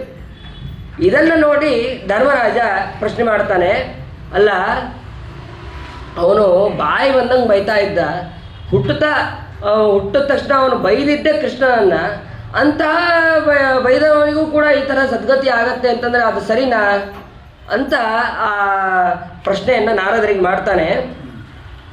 ಅದಕ್ಕೆ ನಾರದರು ಹೇಳ್ತಾರೆ, ಅವನು ದೈತ್ಯ ಇರಬಹುದು ಅಥವಾ ಅಸುರ ಇರಬಹುದು, ಆದರೆ ಅವನಲ್ಲಿ ಇರುವಂತಹ ಜಯನ ಆವೇಶ, ಆ ಜಯ ಮಾಡಿದಂತಹ ಸ್ತೋತ್ರದಿಂದ ಆ ಜಯನಿಗೆ ಸದ್ಗತಿ ಆಯಿತೇ ಹೊರತು ಶಿಶುಪಾಲನಿಗೆ ಅಲ್ಲ. ಗೋಪ್ಯ ಕಾಮಾತ್ ಭಯಾತ್ ಕಂಸೋ ದ್ವೇಷಾತ್ ಚೈದ್ಯಾದಯೋ ನೃಪಾಃ ಸಂಬಂಧ ದೃಷ್ಟೇ ಸ್ನೇಹ ಯೂಯಂ ಭಕ್ತ್ಯಾ ವಯಂ ವಿಭೋ. ಆ ಗೋಪಿಕಾಸ್ತ್ರೀಯರು ಕಾಮದಿಂದ, ಕಂಸ ಭಯದಿಂದ, ಆಮೇಲೆ ಚೈದ್ಯಾದಿಗಳು ಅಂದರೆ ಶಿಶುಪಾಲಾದಿಗಳು ದ್ವೇಷದಿಂದ, ಆಮೇಲೆ ಸಂಬಂಧ ವೃಷ್ಣಿಗಳು, ಆಮೇಲೆ ಸ್ನೇಹದಿಂದ ನೀವು ಅಂದರೆ ಪಾಂಡವರು, ನಾವೆಲ್ಲರೂ ಕೂಡ ಭಕ್ತಿಯಿಂದ ಅಂತ ಇಲ್ಲಿ ಶ್ಲೋಕದಲ್ಲಿದೆ. ಹಾಗಾದರೆ ಗೋಪಿಕಾಸ್ತ್ರೀಯರು ಕೂಡ ಅವರೇನು ಕಾಮವನ್ನು ತೋರಿಸಿ ಅವರು ಮೋಕ್ಷವನ್ನು ಹೊಂದಿದ್ರ ಅಂತ ನಮಗೆ ಅರ್ಥ ಬರುತ್ತೆ. ಹಾಗಲ್ಲ, ಅಲ್ಲಿ ಕಾಮಯುತವಾದಂತಹ ಭಕ್ತಿಯಿಂದ ಅವರು ಭಗವಂತನನ್ನು ಧ್ಯಾನ ಮಾಡ್ತಾ ಇದ್ರು ಅಂತ ನಾವು ತಿಳಿಬೇಕು. ಮತ್ತು ಕಂಸನಿಗೆ ಏನು ಅಂತಂದರೆ ಅವನು ಯಾರು ದ್ವೇಷವನ್ನು ಮಾಡ್ತಾ ಇರ್ತಾರಲ್ಲ ಅವರು ಸ್ಮರಣೆಯನ್ನು ಜಾಸ್ತಿ ಮಾಡ್ತಾ ಇರ್ತಾರಂತೆ. ಯಾವಾಗಲೂ ಅವ್ನು ಹೆಂಗೆ ಹೊಡಿಬೇಕು, ಅವ್ನು ಹೆಂಗೆ ಮಟ್ಟ ಹಾಕ್ಬೇಕು, ಅವ್ನು ಹೆಂಗೆ ಸಾಯಿಸಿದ್ರೆ ನಾವು ಆರಾಮಾಗಿರ್ಬೋದು, ಈ ರೀತಿ ಸ್ಮರಣೆಯನ್ನು ಜಾಸ್ತಿ ಮಾಡ್ತಾ ಇರ್ತಾನೆ ಈ ಕಂಸ ಆಯಿತು ಅಥವಾ ಈ ಚೈತ್ಯಾದಿಗಳಾಯಿತು. ಆದರೆ ಅವರಿಗೆ ಯಾಕೆ ಮುಕ್ತಿ ಅಂತಂದರೆ ಅವರಲ್ಲಿರುವಂತಹ ಆ ಭೃಗು ಋಷಿಗಳಿಗೆ ಸದ್ಗತಿ ಆಗಿದೆ ಹೊರತು ಕಾಲ್ನೇಮಿಗಲ್ಲ. ಮತ್ತು ಈ ಚೈತ್ಯಾದಿಗಳು ಕೂಡ ಅವರು ಯಾರು ಅಂತಂದರೆ ಅವರಲ್ಲಿರುವಂತಹ ಜಯ ವಿಜಯ ಅವರಿಗೆ ಸದ್ಗತಿ ಆಗಿದೆ ಹೊರತು ಈ ಶಿಶುಪಾಲದಂಥ ಉಗ್ರರಿಗೆ ಸರ್ವತಾ ಸದ್ಗತಿ ಆಗಿಲ್ಲ, ಅವರಿಗೆ ಅಧೋಗತಿಯೇ ಆಗಿದೆ. ಅದನ್ನು ಒಂದು ಕಥೆಯ ಮುಖಾಂತರ ತಿಳಿಸ್ತೀನಿ ಅಂತ ಹೇಳಿ ನಾರದರು ಧರ್ಮರಾಜನಿಗೆ ಹೇಳ್ತಾರೆ. ಈ ಶಿಶುಪಾಲ ದಂತವಕ್ರ ಏನಿದ್ದಾರಲ್ಲ ಇವ್ರ ಹಿಂದೆ ಜಯ ವಿಜಯರಾಗಿದ್ದರು. ಆ ಜಯ ವಿಜಯರಾದಾಗ ಸನಕ ಸನಂದನಾದಿಗಳು ಬಂದು ಅವರಿಗೆ ಶಾಪವನ್ನು ಕೊಟ್ಟರು. ಆ ಶಾಪವನ್ನು ಸ್ವೀಕಾರ ಮಾಡಿ ಅವರು ಹಿಂದೆ ಹಿರಣ್ಯಾಕ್ಷ, ಹಿರಣ್ಯಕಶಿಪು ಮತ್ತು ರಾವಣ, ಕುಂಭಕರ್ಣ, ಅದಾದ ಮೇಲೆ ಈಗ ಶಿಶುಪಾಲ ದಂತವಕ್ರರಾಗಿ ಹುಟ್ಟಿದ್ದಾರೆ. ಅದರಲ್ಲೂ ಕೂಡ ಈ ಹಿರಣ್ಯಾಕ್ಷ, ಹಿರಣ್ಯಕಶಿಪು ಅಂತನೋನು ಹಿರಣ್ಯಾಕ್ಷ ಅವನು ವರಾಹದೇವರಿಂದ ಭೂಮಿಯನ್ನು ಹರಣ ಮಾಡಿದ್ದಕ್ಕೆ ವರಾಹದೇವರಿಂದ ಸಮರ್ಥನಾದ. ಈ ಹಿರಣ್ಯಕಶಿಪು ಅವನು ತನ್ನ ಮಗನನ್ನು ನಾನಾ ವಿಚಿತ್ರವಾದಂತಹ ಹಿಂಸೆಯನ್ನು ಕೊಟ್ಟು ನರಸಿಂಹರೂಪಿಯಾದಂತಹ ಪರಮಾತ್ಮನಿಂದ ಅವನು ಸಂಹಾರನಾದ ಅಂತಂದು ಇಷ್ಟು ಕಥೆಯನ್ನು ಹೇಳ್ತಾರೆ. ಇಷ್ಟು ಹೇಳಿದ ಮೇಲೆ ಅದಕ್ಕೆ ಧರ್ಮರಾಜ ಮತ್ತೆ ಪ್ರಶ್ನೆ ಮಾಡ್ತಾನೆ, ಹಾಗಾದರೆ ತನ್ನ ಮಗನನ್ನು ಯಾಕೆ ಅವನು ದ್ವೇಷ ಮಾಡಿದ? ದ್ವೇಷ ಮಾಡೋದಷ್ಟೇ ಅಲ್ಲ, ಭಾರಿ ಗುಣವಂತ ಅಂತ ಹೇಳ್ತೀರಿ, ಸಾತ್ವಿಕ ಅಂತ ಹೇಳ್ತೀರಿ, ಅಂಥವನನ್ನು ಅವನು ಯಾಕೆ ದ್ವೇಷ ಮಾಡಿದ? ದ್ವೇಷ ಮಾಡಿ ಅವನಿಗೆ ಶಿಕ್ಷೆಯನ್ನು ಯಾಕೆ ಕೊಟ್ಟ ಅಂತ ಹೇಳ್ರಿ ಅಂತಂದರೆ ಪ್ರಹ್ಲಾದರ ಮಹಿಮೆಯನ್ನು, ನರಸಿಂಹ ಅವತಾರವನ್ನು ನಾವು ನಾಳೆಯ ದಿನ ತಿಳಿಯೋಣ ಅಂತ ಹೇಳ್ತಾ ನನ್ನ ಎರಡು ಮಾತನ್ನು ಮುಗಿಸ್ತೇನೆ. ಹರೇ ನಮಃ. ಶ್ರೀಕೃಷ್ಣ ಅರ್ಪಣಮಸ್ತು. ನಾಂ ಕೃತ